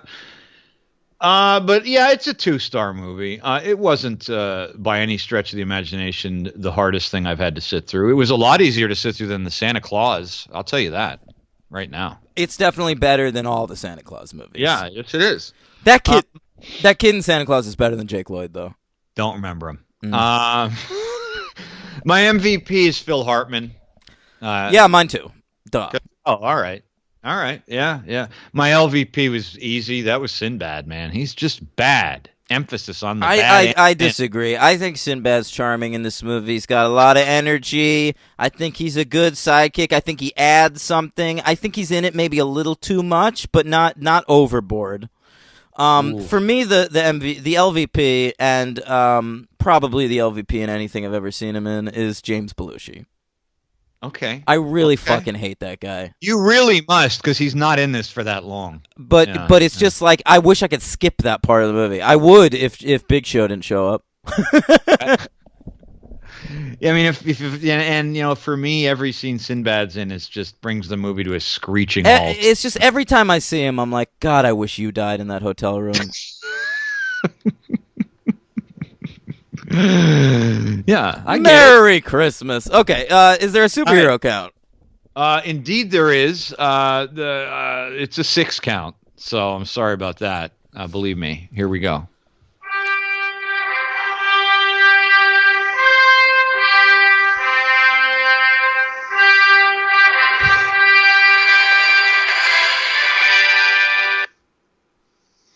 All right. And don't even worry about it because the next movie is only 1. So great. Is it Larry? I can't reveal those.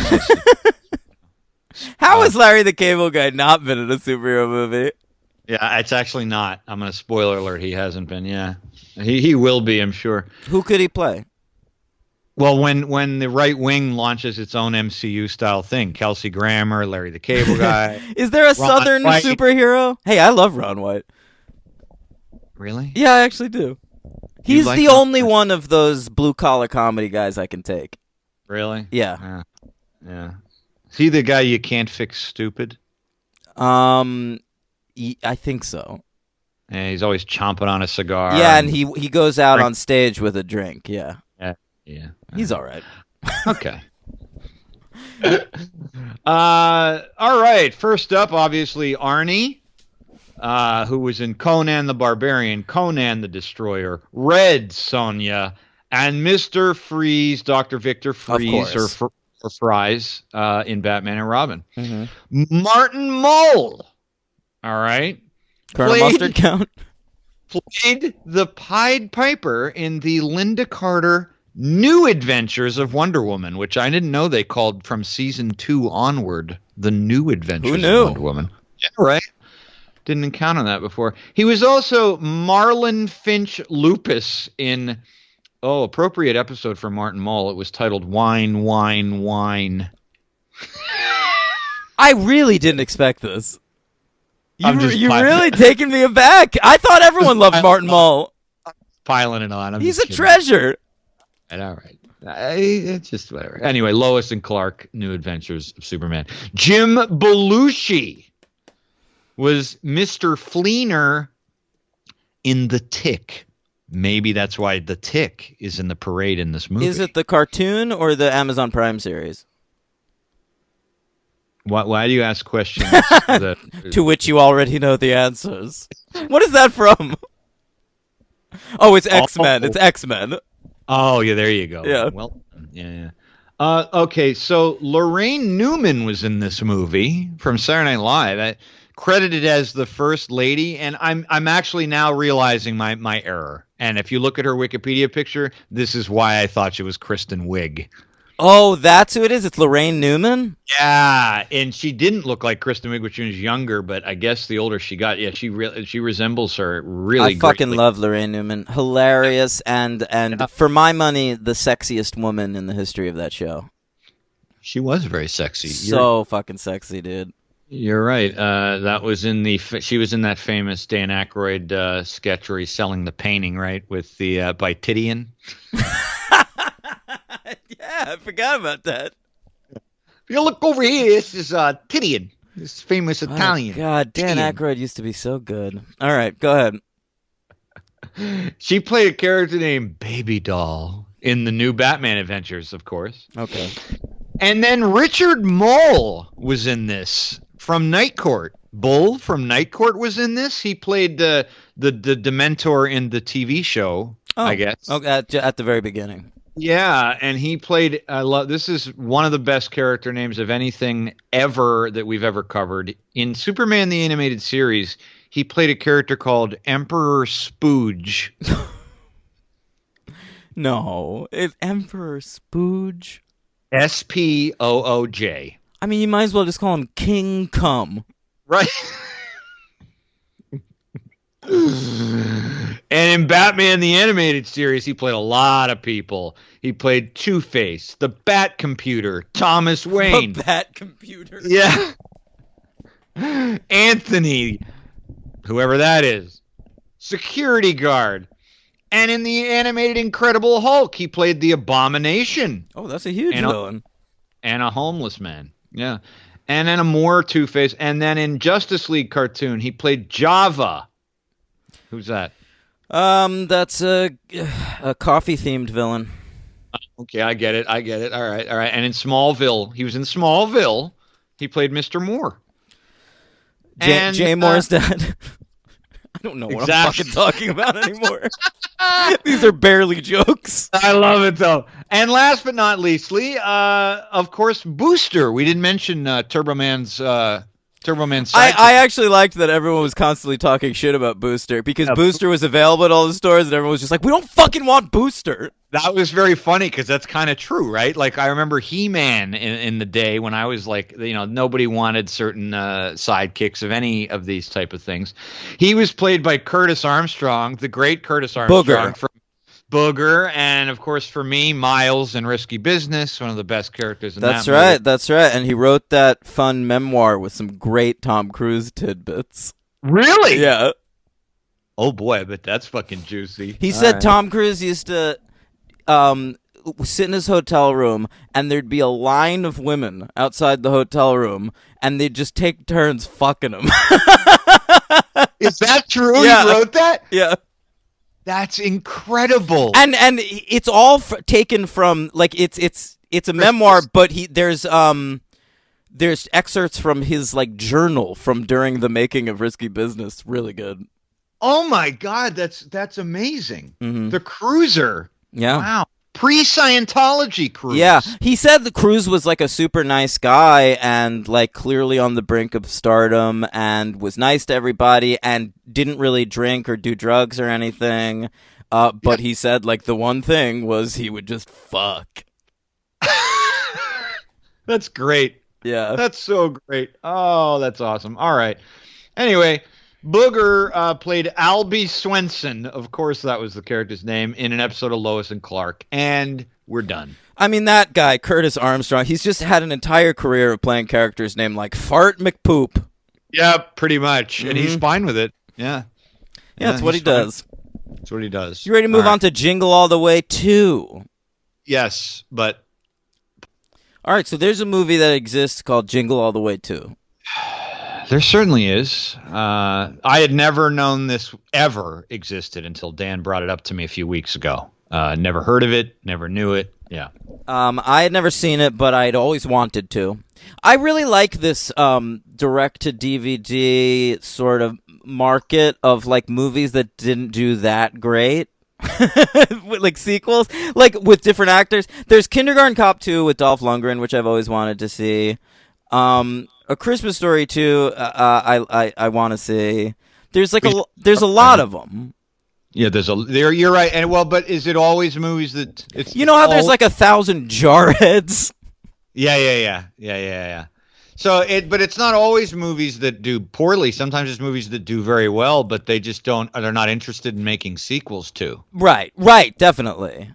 Well, and like the time passed. It's always like 8 years later than you think they're gonna make a sequel.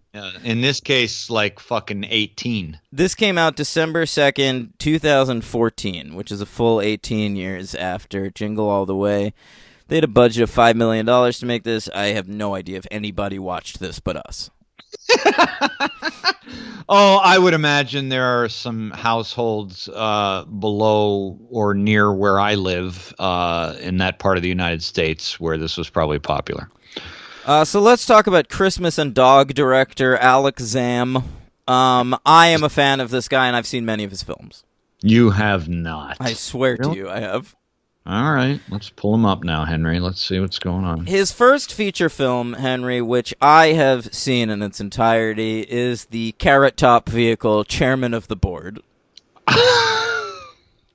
Jesus Christ. Okay? Wow. He plays an inventor. Right. Uh-huh. And then he got into the sequel market. He made Inspector Gadget 2, which did not have Matthew Broderick in it. He's replaced by French Stewart. Perfect. That makes sense. All right. He does a film entitled Dr. Dolittle $1 Million Months. What the fuck is that?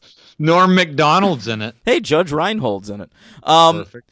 He directs Beverly Hills Chihuahua 2, which I think may have gotten a theatrical release. Okay. Okay. Then Tooth Fairy 2, which also has Larry the Cable Guy in it. That it does. Holy shit, can we do that like next week?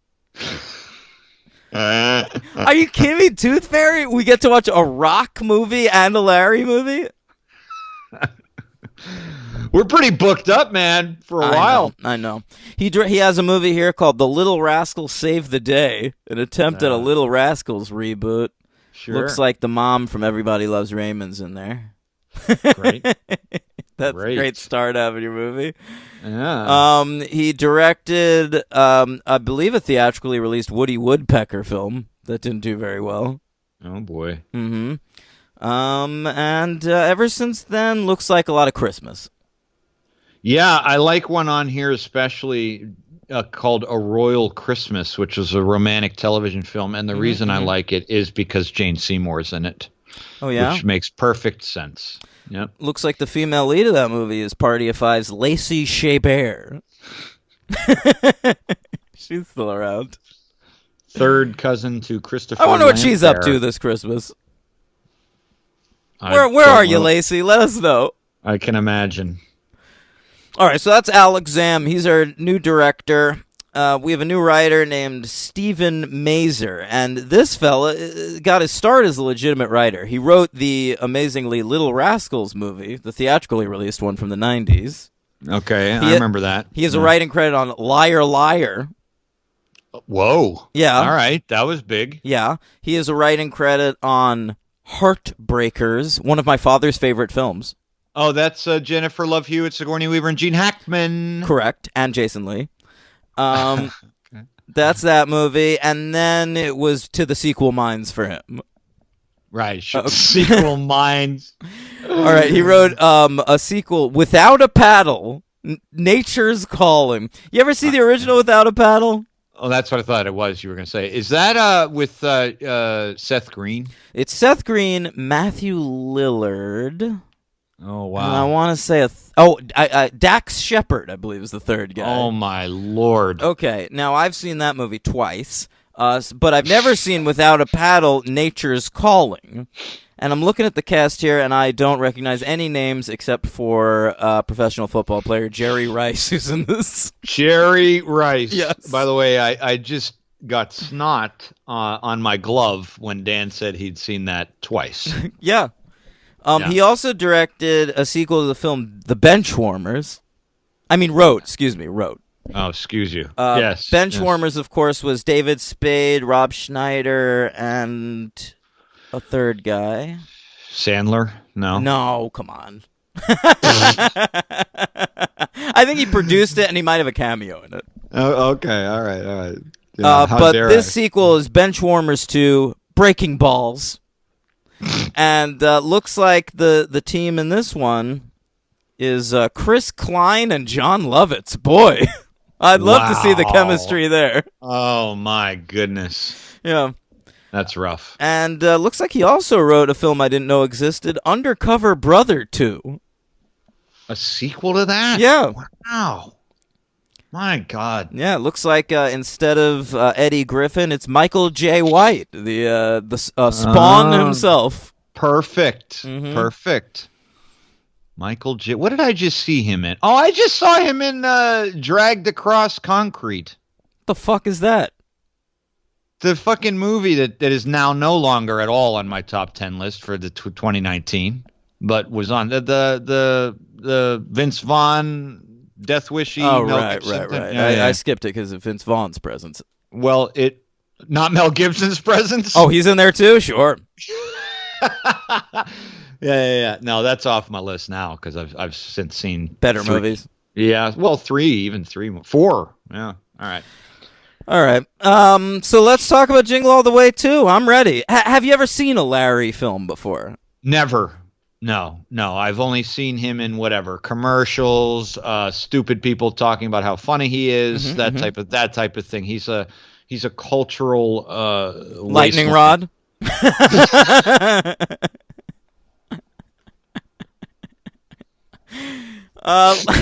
Larry the Cable Guy, a.k.a. Dan Whitney, Henry. Yeah, I was reading about him. Did you buy this whole thing? Is it? Or you'd know him already. I'm sure you know a lot about him. Is the accent a put on? Yep. It actually goes away a couple times in this movie. I didn't hear it go away. Yeah, he All forgets to do it a couple times. But Larry, of course, was just a regular stand-up by the name of Dan Whitney. And he's from Nebraska. He does not have an accent. Nebraska's total middle American, no accent country. And he fucking changed his whole persona, developed this character, Larry the Cable Guy, and started going out on stage as him. So after the original Kings of Comedy was a success, Jeff Foxworthy, because black people can't have anything, he started a competing comedy tour called the Blue Collar Comedy Tour. I remember it. Yeah. And it was him, Ron White, Larry, and Bill Engvall, the one no one ever remembers. Right? Yeah, I think you're right. No, I was just going to say, I remember when you and me and a bunch of our buddies in the city, we all went to, we traveled to Utica to go see those guys. You remember how fun that was? It was a great time. Oh, I wasn't with you on that trip, Henry. You didn't go? No. I went to go see them in Branson, Missouri. Oh, you went to Branson? Yeah, I went to the Branson You went show. all out. Yeah, Wow. yeah. That's right. You couldn't make it to Utica. Mm-hmm. Yeah. So Larry's on the Blue Collar Comedy. He did have a period where they were giving him some vehicles. Well, he's successful, is he not? I mean, he's not a... The vehicles didn't do well, and they moved straight to video, and now he pretty much just does Cars shit. Well, but that's he's what I in mean. those Cars movies. Right, but I just... He plays Mater. It's me, Mater. I'm a blue-collar car. Right. What does that mean? He's like a Buick or something? Yeah, and he's like rusted up and shit. Oh, okay. I haven't seen any of the Cars. You're good. By the way, can we put a quick... By the way, Henry, what company puts out the Cars films? Pixar. Very good. Okay. I think their label is all over those posters. Yeah, for it's their worst franchise. Okay. Make a quick programming note for perhaps new listeners and also... Oh, we're cutting it with the lists for a while. We've just redone too many of them. We'll keep doing them when it's like an exciting new year or like one we haven't done in a really long time. But we're gonna like cool it with the list for a little bit. I mean, except for fucking the Patreon where we're constantly doing lists. Yeah.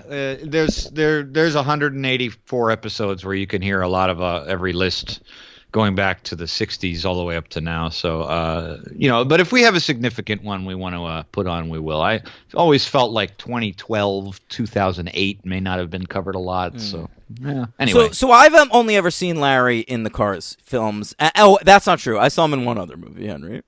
Uh-oh. Oh, I know. Wait. I know what. I looked at his fucking credits. You saw him in one of the Medea movies. That's right. Another Christmas movie, Henry. He was in A Medea Christmas.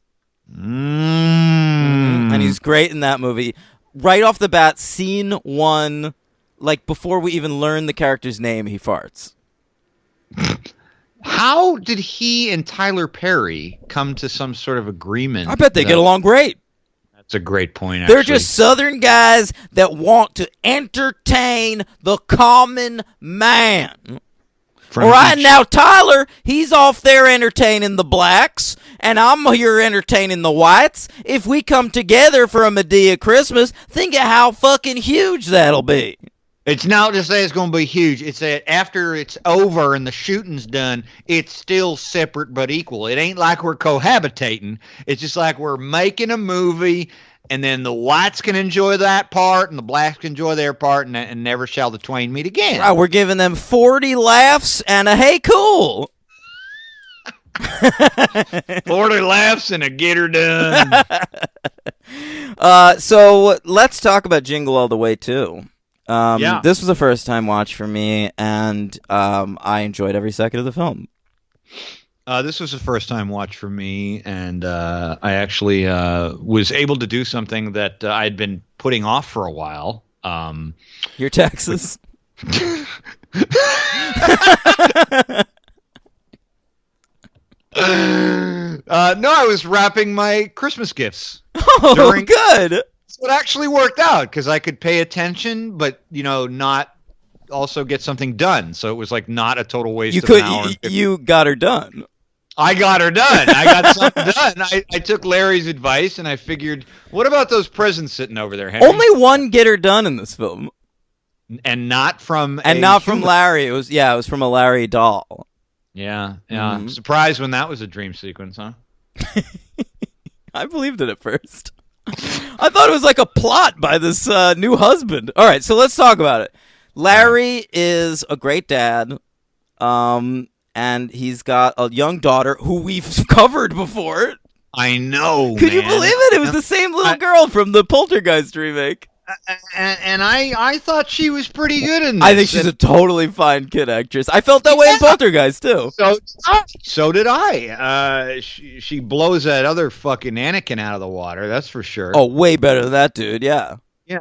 Actually, she's my MVP, to be honest. Get the fuck out of here. She is. All right, so Larry, let's set the scene. Larry lives in a trailer park. He's a part-time trucker. Yes. Okay. Meanwhile, he has an ex-wife. All right? Yeah. The ex-wife seems like a totally normal person. Very strange. Attractive. Yeah. I mean, not great, but like a normal-looking person. No. She is. It was not what you would expect him to have been married to. It was rather odd. No, it's true. I admired the restraint of not making it like a real sexy lady, but but I mean like probably what you mean in that I thought at least it would be like somebody who talked like this or something. And it could have been fucking Roseanne Barr. Right, and she's like a PTA mom with zero personality, and less than zero. Yeah, real less than zero. It's a Bret Easton Ellis situation. All right, so she is getting married to a new guy. He is super fucking rich. Yes. He lives in a legit mansion. This is it's like beyond a mansion. It's like a palace. Yeah, it seems to have like wings, and it actually reminded me of like a small scale version of when I went to England. I visited Henry VIII's palace. Yeah, pretty cool. Mm-hmm. And it spread out. A more successful Henry, I'd argue. Although I've almost been married 8 times. Yeah, he had slightly more prosperity than me, but the way it's spread out, it's irrelevant. It doesn't matter. It's a big house. So Victor Baxter, is that right? Is that the character's name? I believe so. Yeah, and he owns the Baxter Box Company, which seems to like own this town. Very strange. Is this like that? What was that store in New York that I think it's out of business? The Peep Container World? Store. The Container Store. Yeah. Peep World. Peep World's definitely out of business. The Container Store, is that still around? I think that's still around. What a fucking joke that was. So he runs the Baxter Box Company. Where does this town exist? I really couldn't figure that out. I can't. I don't know for the life of me. No, I didn't either. It could have been Narnia. Yeah. Well, they don't have snow. No, they don't. But they're all wearing coats, so it's cold. Yeah. I think we're supposed to think it's the South, but it gave off a distinctly Canadian vibe to me. Yeah. I was sorry, but it did. It was like maybe we're in like one of the Dakotas or something. Oh, that's not bad. Maybe. So Larry is a really good dad, but he lost his wife to this incredibly rich man. But they're trying to make it work. It's a conscious uncoupling, and Larry, when we first meet him, it's his weekend with the kid. Okay, it's breakfast time, Henry. So what are they eating? Cheese doodles. Yeah, and it was cheese doodles, not Cheetos. I noticed the bag. Oh, so all right. So it was. It wasn't one of those. It was not lazy. They got full on cheese doodle brand cheese doodles, and then they chase that with a Twinkie. Chase it with a Twinkie. He has his he's like force feeding her. Like she's like, I need nutrition. Right. And like, can you feed me a fucking egg? And Larry the Cable Guy's like, hey, you love Twinkies. Larry's like, this is the idea of a dad in movies dumbed down to the point of dumbing down dumbness. Yeah, I mean, he's the dumbest person in the world. I mean, when he drives a truck full of ice, and like it's so she can go ice skating, and then he opens the truck and just like water pours out of it. I mean, what did you think was gonna happen, dude? I mean, that's from a perspective of his IQ. I was speaking of a perspective of the IQ of the writers, where they're just like, all right, so what's our crazy dad going to give his daughter for breakfast? Let's give her cheese doodles and Twinkies. I disagree. I think they're trying to write the character within the Larry the Cable Guy persona. I almost wonder if he doesn't have a joke in his act about eating Twinkies and cheese doodles for breakfast, and they just popped in the movie. He probably does. I was confused from the get-go when his alarm went off at 6 a.m. and he doesn't want to get up. It's just to establish that he's bad at waking up. That's it. Yeah, because later on, there's a couple times in the movie where he has to get up early for something and he fucks up, and then it's like a big triumph when he finally does it. My name's Larry and I like to sleep. I don't have a lot of energy, all right? I spent all night drinking this beer, eating these cheese doodles, and drilling farts into my couch while I watch some NASCAR, baby. I think that last bebe is probably not in his lexicon of words. But yeah, he gets up at 6 to go ice fishing. Oh, that's right. Yeah, they go ice fishing together, and she actually catches a fish. At one point, he says, I haven't caught a fish in 6 years. And I'm like, why are you going to that spot? Yeah, that spot, or just maybe you're not good at ice fishing. I mean, it's try kind another hobby. Yeah, try something else out, you know? Jeez. Where does he get his money? Is he independently wealthy? No, he's a part-time truck driver. I know, but, you know, he seems to be pretty comfortable. Oh, they get paid What does that mean, part-time truck driver? What, he drives a truck 32 hours a week? He drives it halfway to Omaha and then leaves it there. Yeah. He doesn't do the return trip. That's how he didn't know that ice was gonna melt, man. That's right. It's always still solid when he stops. I'll get it halfway there, and then oshkosh bagosh, it's done already, halfway done. I don't get her done, I get her halfway.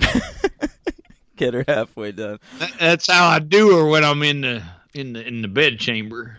Okay, so he drops the kid off at the mansion, the palace, and he's showing that he's pretty nice to the new dad, but he's also jealous. And the new dad's jealous, too. They're sort of competing for the kid's affection. Yeah, Victor Baxter, played by Brian Stepanek. I thought he was pretty good. You know, I did. I thought he was all right. Just the character's just so annoying. He reminded me of a little bit of Toby Huss. He really did. You're right. No, the most annoying character in the movie, besides Larry, is his friend Claude. Now, I was so excited for Claude because this... First of all, this film is the second film we've covered produced by WWE Films. Of course. What was the other one? Leprechaun Origins with Hornswoggle. So this one needs to have a wrestler in it, too. So Larry's best friend is a guy named Claude. He's played by comedy wrestler Santino Marella. I genuinely, in wrestling, find Santino hilarious. Okay. He's really funny. He does an outsized comical accent. Sure. And because he's like a comedy wrestler, he's always a little bit smaller than everybody else he's wrestling because those guys are built like huge. Right. So in this movie, he's not doing the accent. He's toning down his persona. He's kind of playing it real. And it is just boring. Well, what's his accent in wrestling? Is it like just like it's like, hey, I'm a Santino Marella. Hey, it's like an Italian guy. Italian? Yeah, he's I'm an Italian. Oh, all right. I thought it was Hispanic. All right. No, I think it's Italian. And you're probably. So anyway, he's boring in this movie, and it was a bummer because I was genuinely excited to see Santino in a movie, and he sucked. And also, because he's spending the entire movie standing next to Larry the Cable Guy, he looks really built. Yeah, because like compared to The Rock, he's a tiny man, but compared to Larry the Cable Guy, he looks like he could fucking like wail on you. Right. Yeah. He's real bad. And I mean, what's your take on Larry the Cable Guy leading a movie? Oh, great. Natural star. I actually meant it as a serious question, but I like it taken as a comical one. Look, honestly, the guy's not a movie star. He can't really act, but I do think he's a genuine personality. And I wouldn't watch them, but I do think they could sign him up for a streaming deal with Netflix or something and have him put out 1,000 movies like Adam Sandler does. Like, someone's going to watch him. Oh, yes. No, I agree with you. Yeah, I do think he carried the movie by sheer force of personality. I mean, he kind of has to. Yeah. I mean, he wasn't bland. No, that's good. You know what? That's my review of Larry the Cable. It's like the Chinese restaurant that we used to get drunk at, the Cottage. It's not bland. God. He's not bland. I'm fighting doing our inside Cottage joke on this podcast. It won't be funny to anyone else. Usure it will. There was a Chinese restaurant that we went to that was really not very good, but it was real cheap, and we had unlimited access to wine. And so Dan carafes used to do carafes of wine. That'd get real angry when we would ask for refill after refill. And Dan used to do advertisements on how mediocre it was. The food the Cottage. You can get a second carafe of wine, but you're gonna have to wait. It's like that. Wait, one more. Okay. The Cottage. We're located on Park Avenue. That's something. Yeah, the Cottage. We have lemon chicken. Well, we have lemony chicken.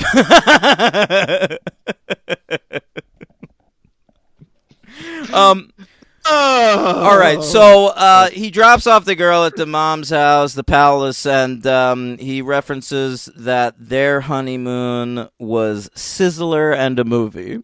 Did you happen to notice that? I did notice that. And, who goes to Sizzler? I mean, that is like a 10th string chain restaurant. that not only that, but like even I'd go to Ruby Tuesdays before fucking Sizzler. Absolutely. I mean, Ruby Tuesdays, fucking Applebee's, Chili's, Pizzeria Uno, they're all better. The Olive Garden. I'll fucking take it. So this guy's actually saying that he took his wife on her honeymoon to the fucking Sizzler. Yeah, because the new dad is like, hey, you want to see these pictures from like Tahiti or something? And he's like, that was not as good as our honeymoon. Remember, we went to Sizzler and saw a movie, and then I fucked you in a motel from behind. That was the night we conceived you, little lady. Another instance of this movie would have been better if that entire line would have been kept and not scrapped. Can we get to my first laugh of the movie? Because I laughed a couple times. Sure, you had I didn't have a first or a last. Go ahead.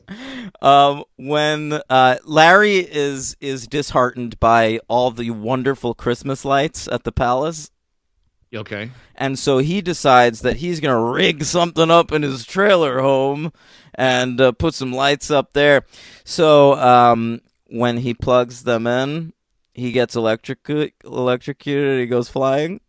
Yeah. I laughed at that. I swear to you. Did not. I swear to you. I'm sitting there watching this movie by myself. He gets electrocuted, and I'm like, ha, ha, ha, ha. But you know that's what's going to happen. Well, you know, I was thinking maybe he'd get electrocuted. We might see a skeleton, and then his hair would go on end. Well, we got that after. Yeah, but I don't know, something about the staging of him getting thrown. All right. Hey, it tickled your funny bone. It's the original funny bone, king of comedy, and whatever, man, just get her done. So, then he's at the diner with Santino. They're trying to figure out what to buy this girl for fucking Christmas. She has a letter to Santa Claus that appears to say that she wants a Harrison, which is a type of teddy bear that talks and knows your name and shit. You know, it's an attempt at trying to create a toy that like modern kids would enjoy. Speaking of fucking Child's Play, that remake of Child's Play, I thought did a much better job of this. Of what particular aspect? Of having a modern toy that kids would be into. Oh, because that Chucky like does all kinds of crazy shit. And it runs your electronics, because that's what kids like now. They like fucking tablets and computers and shit. Right. Like, you know, I don't think a kid's gonna be that interested in a teddy bear that's like, hey, and I know your name too. Right, it's like Teddy Ruxpin. You remember Teddy Ruxpin? Of course, yeah, he had a cassette. Yeah. Oh, is that what it... That's right! Mm-hmm. The fucking cassette. That's right. Oh, my God. Yeah. Meanwhile, the diner waitress is a character in this film. That she is. I really thought they were trying to set up something with her and Larry. So did I. How did they not hook up? I don't know. That was very odd that nothing happened. He ends up a lonesome bachelor loser, and I thought he would end up with her. She's perfect for him. Oh, yeah. She seems to be delighted by him, finds him hilarious. And knows what he eats. Yes. She said he asks for his regular. Yeah. And she says, oh, I know your regular. Deep fried everything, hold the salad. You wrote that down. Yeah, it's a great line.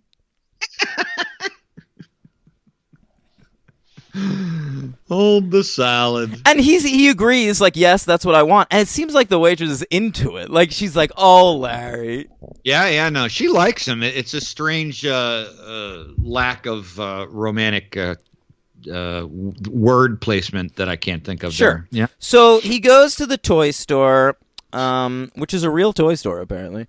And he meets the toy guy who's like the clerk at the toy store, and he says, Happy Christmas, Hanukkah, Kwanzaa, and winter solstice, because fucking liberals are fucking faggots with their war on goddamn Christmas, Henry. You are absolutely right. I had somebody say to me a few days ago, verbatim, just like this. Merry Christmas. Oh, is that okay to say to you? Oh God. Yeah. I said, sure. Yeah, that's fine. Thank you. Yep. People say Merry Christmas to me all the time, and it's fucking fine. Like, it doesn't bother me. But what's the big deal? Say Happy Holidays. There is no big deal. It's fucking You can nothing. celebrate Christmas till the fucking cows come home. But, like, some of us don't. It doesn't fucking. It's so just. I know. Look. They're being put out. You're putting out the Christians. Jesus Christ. Keep the Christ in Christmas. They're on lawns everywhere down here. I'm sure out in Long Island too, right? I mean, I don't live on Long Island anymore, thankfully. No, I know, but you know the area. Yeah. Yeah, I mean, I'm sure they're out here. I mean, all these people are fucking mongoloids on Long Island. I don't like leaving my parents' house. I might run into somebody. Well,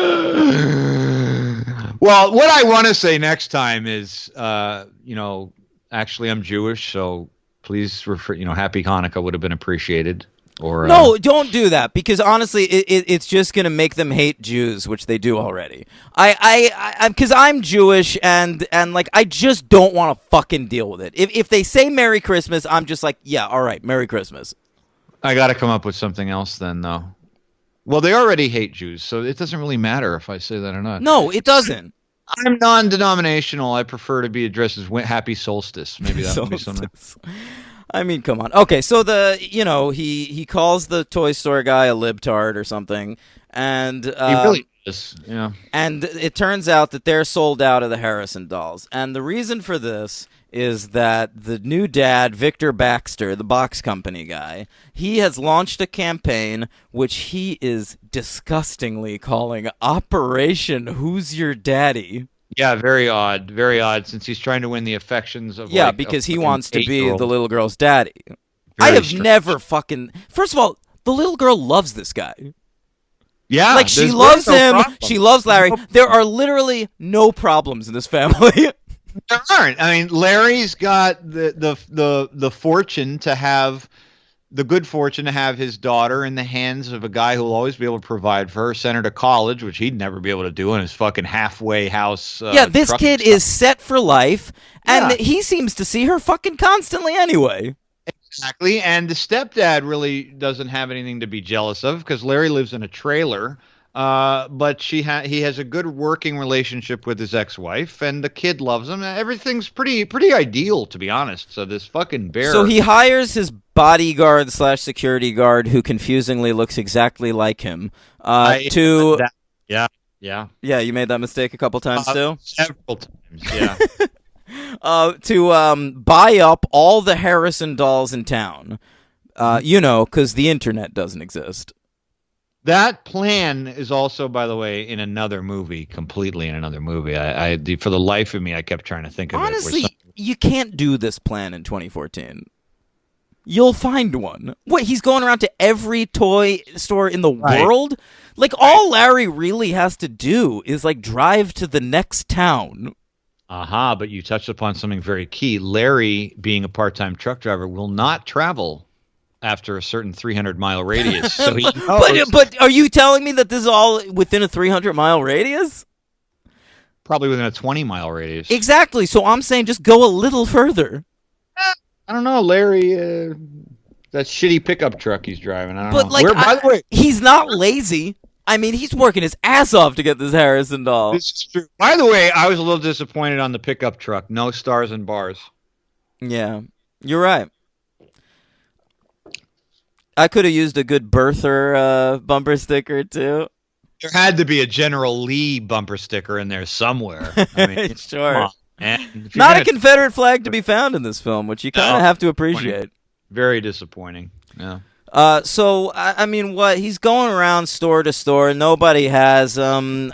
He runs into a sports bar, okay? They have a local sports bar that obviously is having a bucking reindeer contest to benefit the local children's hospital, because that's what sports bars tend to do. The ones I've been to do that, yeah. So he enters with Santino. Santino only lasts 1 second on the the reindeer, which, Henry, is a reference for the wrestling fans in the audience. Oh, is it now? Because Santino is the fastest man to ever be eliminated from a Royal Rumble, and he lasted, you guessed it, 1 second. Oh, wow. That's funny. 1 second in a Royal Rumble? Yeah, he just walked in and someone clotheslined him out of the ring. Jeez. Pretty great stuff. The previous record holder, Henry, from your era, is one of the Bushwhackers. Okay. Oh, all right. Yeah. Great. So he gets bucked off the reindeer, which is not a reindeer. It doesn't even have like fake antlers or something. It's just a bucking bronco. That's what I thought it was. I mean, I didn't even hear the reference to the reindeer. Yeah, they're calling it a bucking reindeer contest. Okay. Larry gets on there. He glues his ass to it. So that helps. And when he gets kicked off the reindeer, he comes in first place, but he finds out that first place was actually like a trip or something, and second place was the Harrison doll, so he doesn't get it. It was stupid. Well, which actually makes sense, though. I mean, the first place should be a fucking vacation. Yeah, but I mean, they're donating. It's a sports bar. Right. Who's donating like a fully paid vacation to another country as one of the prizes? It's a good point. And nothing is ever made of the glue either, right? The butt rips off of his pants and he says, "Boy, it's breezy in here." And then there's a close up of his ass. Oh God. Yeah, I just meant the cheating. Yeah. Sure. Oh, right. Yeah, no one ever finds the glue on the Bronco, and no one accuses him of anything. I believe he wins the trip. God, that was just, there were two jokes in there in that sentence you just said. One, first of all, we always know the South is good at cheating. And second of all, there's more than glue in that Bronco, as we full know. It's a good one, Henry. So what's next? What crazy plan is he going to come up with next? And I'll tell you what he's going to do. He's going to dress up as a homeless guy. Oh, my God. He's going to go and sit on Santa Claus's lap, and he's going to steal from children. Yeah, the Larry personification here it reminded me a little bit less disgusting but more disgusting of the character in the first Jingle All the Way we did not mention, which was the reindeer. Oh, Phil Hartman rents a reindeer, and his son names it after Phil Hartman's character. Yeah, Ted. But Larry sitting on Santa's lap. And he seems to imply that he's farting on Santa's lap. Because he's like, "You want me to get off your lap, right? You feeling them warm farts drilling into them legs?" Just so, I mean, what am I watching? I had just watched Ad Astra the previous night, and then I'm sitting there, I'm wrapping gifts, and I'm watching Larry the Cable Guy flatulating onto a Santa. I did like his homeless guy look. You like that? I thought he looked like Professor Sprout, the herbology teacher from Harry Potter. He just looked like a Haight-Ashbury. He also runs into an ex. Yes. Who is hot. Yeah, she is, and she gives him money. Right, because she thinks he's homeless now. He's falling on hard times. I mean, he basically is. He lives in a fucking trailer. Yeah, it's funny. I think Larry is. I love that Larry the Cable Guy has to dress up like a homeless guy. He's the most homeless looking motherfucker in the world. Yeah, he doesn't really have to dress like anything. I've seen homeless guys that are better kempt than Larry the Cable Guy. We met quite a few of them in the store. They had nice clothes, man. Yeah, some of them do. Dapper. All right, what happens here? Some kid gives him a sob story, and he gives him the bear. He had the bear. Yeah, in his grubby little mitts. Again, I knew that kid was full of shit. Oh, of course he was. I knew it was a ploy. What, Henry? You're trying to impress the listeners that you guessed the plot point in the Larry the Cable Guy movie we watched? No, that I guessed two plot points. One that he was going to get electrocuted, and two that the kid was a ploy. Okay, good stuff, Hank. I'm not the guy that sees things coming, but in Larry the Cable Guy's Christmas movie. I saw everything coming, man. Great. All right, so Larry's at home, drowning in his sorrows. He's watching TV with Santino. His phone starts ringing. He can't find it at first. It's in a bowl of cheese doodles because, of course, there's a bowl of cheese doodles out. I mean, what happens next? They're trying to find the fucking thing. What's all this bear stuff? By the way, Dan was watching this before me, and I just kept getting a series of screenshots. I was tweeting them, too. It was pretty fucking funny. I just kept getting one after the other, and it was making me excited to see the movie. What happens next, Henry? I honestly don't remember. I wish I could tell you, but there's no plot description on... no, there's not. It's one of those. But, yeah. I mean, what happens? They go to the big tree lighting, which Victor is sponsoring, and the whole town's mad because the Harrison dolls have all been bought up. But then the news uncovers a story. They say someone, like a particular guy, has been buying them all up. And then it comes out that it's Baxter, and everyone gets mad. And so Larry goes to the warehouse to get one, and then confronts Baxter there. They get locked in a fucking room together. And then they find a common ground. They find a common ground, and the dialogue between I felt like they were going to start flashing back to previous episodes. Yeah, the dialogue between the two of them, reminded me a little bit of the dialogue between maybe I'd say Daniel Day-Lewis and Leonardo DiCaprio in Gangs of New York and their one-on-ones. I'll say it is very clever. Reminded me of the scene at the end of Heat. They start fighting with the bears, and the Victor goes, he says that they're bare knuckle boxing. It's like The Revenant. Very clever. I mean, it's better than The Revenant. I would watch Jingle All the Way 2 again before I would rewatch The Revenant. I believe you. 100% true. I know. And I'll say that the in this scene is when we get literally the only connective tissue between Jingle All the Ways 1 and 2, and that's that Larry the Cable Guy does a Bruce Lee impression. Oh, boy, I didn't... Yeah, okay, sure. Yeah, you're right. Yeah, so 18 years later, that's still okay, I guess. That's a connective tissue, huh? Mm-hmm. Wow. It's a thin tissue. Yeah. All right, so it's Christmas Day. Oh, they give away the fucking bears to the whole town. Everyone likes them again, even those crazy elderly twin women that horrified me. That horrified me too. Yeah. That was creepy as hell, man. Yeah, what the fuck were they? The girls from The Shining grown up? Exactly. Like, where'd they find these two? They probably are. I fucking worry about this because I have identical twin nieces, and they're cute now. But, like, are they going to be, like, creepy old people someday? They'll be like Grey Gardens over there. Oh, my God, it would be. So it's Christmas morning, and they're having Christmas together, the whole family. Larry is included. And they're actually doing it at the trailer park, which I don't understand. They should be doing it at the palace. Right. And they give her the Harrison bear, and she seems nonplussed. And they're like, "You fucking wanted this, bitch." Yeah, right. They say that in those words. Yeah. And again, the child does not want the gift. But I enjoyed the twist, Henry.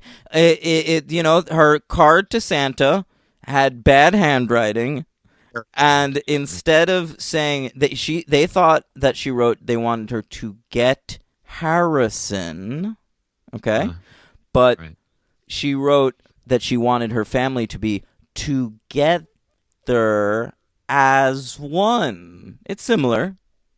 Hey, we see some magical special effects. I know. Like, we couldn't understand what was happening on screen. They had to show the letters forming that. That was insane. Honestly, though, I'm a little worried about this girl. She's supposed to be 8 years old, right? Sure. 3rd grade, can't write a letter to Santa with proper spelling and just saying those simple that sentence? Honestly, it does look like a letter that was written by a mental patient. This is not like kid handwriting. This is like, I mean, something you'd find in a fucking diary at someone's house in 7. Right. Yeah, John Doe. All we could discern was certain letters written in crayon about families getting here together, Marison. Detective Somerset. That's right. All right. That's right.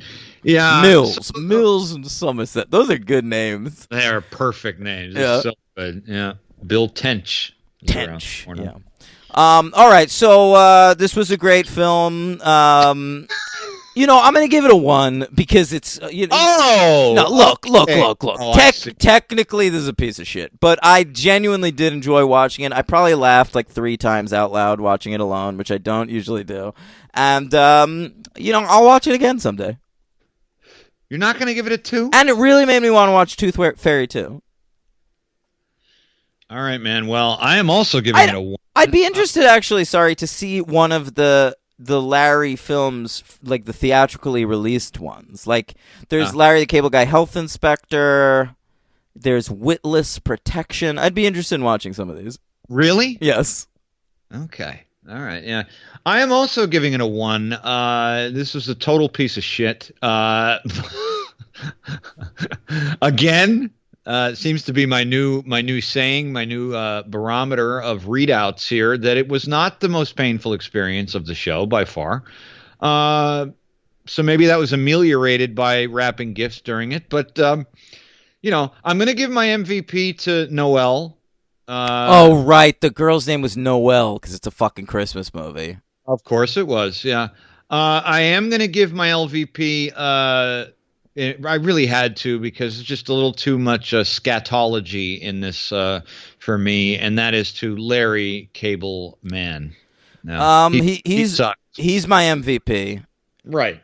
Larry is definitely the MVP of the film, and my LVP. I hate to say it, but I'm gonna go with Santino. No, he was going to be my second choice if I didn't go with Larry. So yeah. I just think that this this movie has an energy to it. Like, everyone is giving their all, sometimes to the detriment of the film because they're just wide-eyed and going insane. But I felt like Santino was like just subdued to like a boring degree. Like, he is such a crazy man in the ring. And you put him in a movie, and he just seemed like a guy. Like, it looked like the kind of dude you'd find on like a construction site. Yeah, I mean, he sucked, and I didn't have any of this background information, you know. You, he's just some fucking boring asshole who can't act. Exactly. So he really was bad. Yeah, so Santino's the LVP for me. What's that one superhero count you got? Oh, fuck. Yeah. Sorry. The wife, believe it or not, is the only one. Maggie, I guess her name was played by an actress named Rachel Hayward. She's Canadian, and she played Christina in an episode of Mutant X. Wow, Christina. Yeah. Okay. Well, Mutant X, yeah, that was a weird X-Men spin-off. It was in syndication in the late 90s. Real piece of shit. Yeah, I remember asking you about it on air. All right. So she showed up in that. Definitely a Canadian filmed show, so that's why. I'm surprised nobody in this film was in Smallville. All right, Hank. How do you rank these? Well, I mean, the star ratings help. Jingle All the Way, then the best one. And the worst one, Jingle All the Way, too. I wouldn't say worst. I would say second best. Okay. Yeah. So, Henry, Merry Christmas to you and yours. Happy Hanukkah to you and yours. Oh, thank you. You're welcome, my friend. You're welcome. And to our listeners, all of the above and all of those little phrases.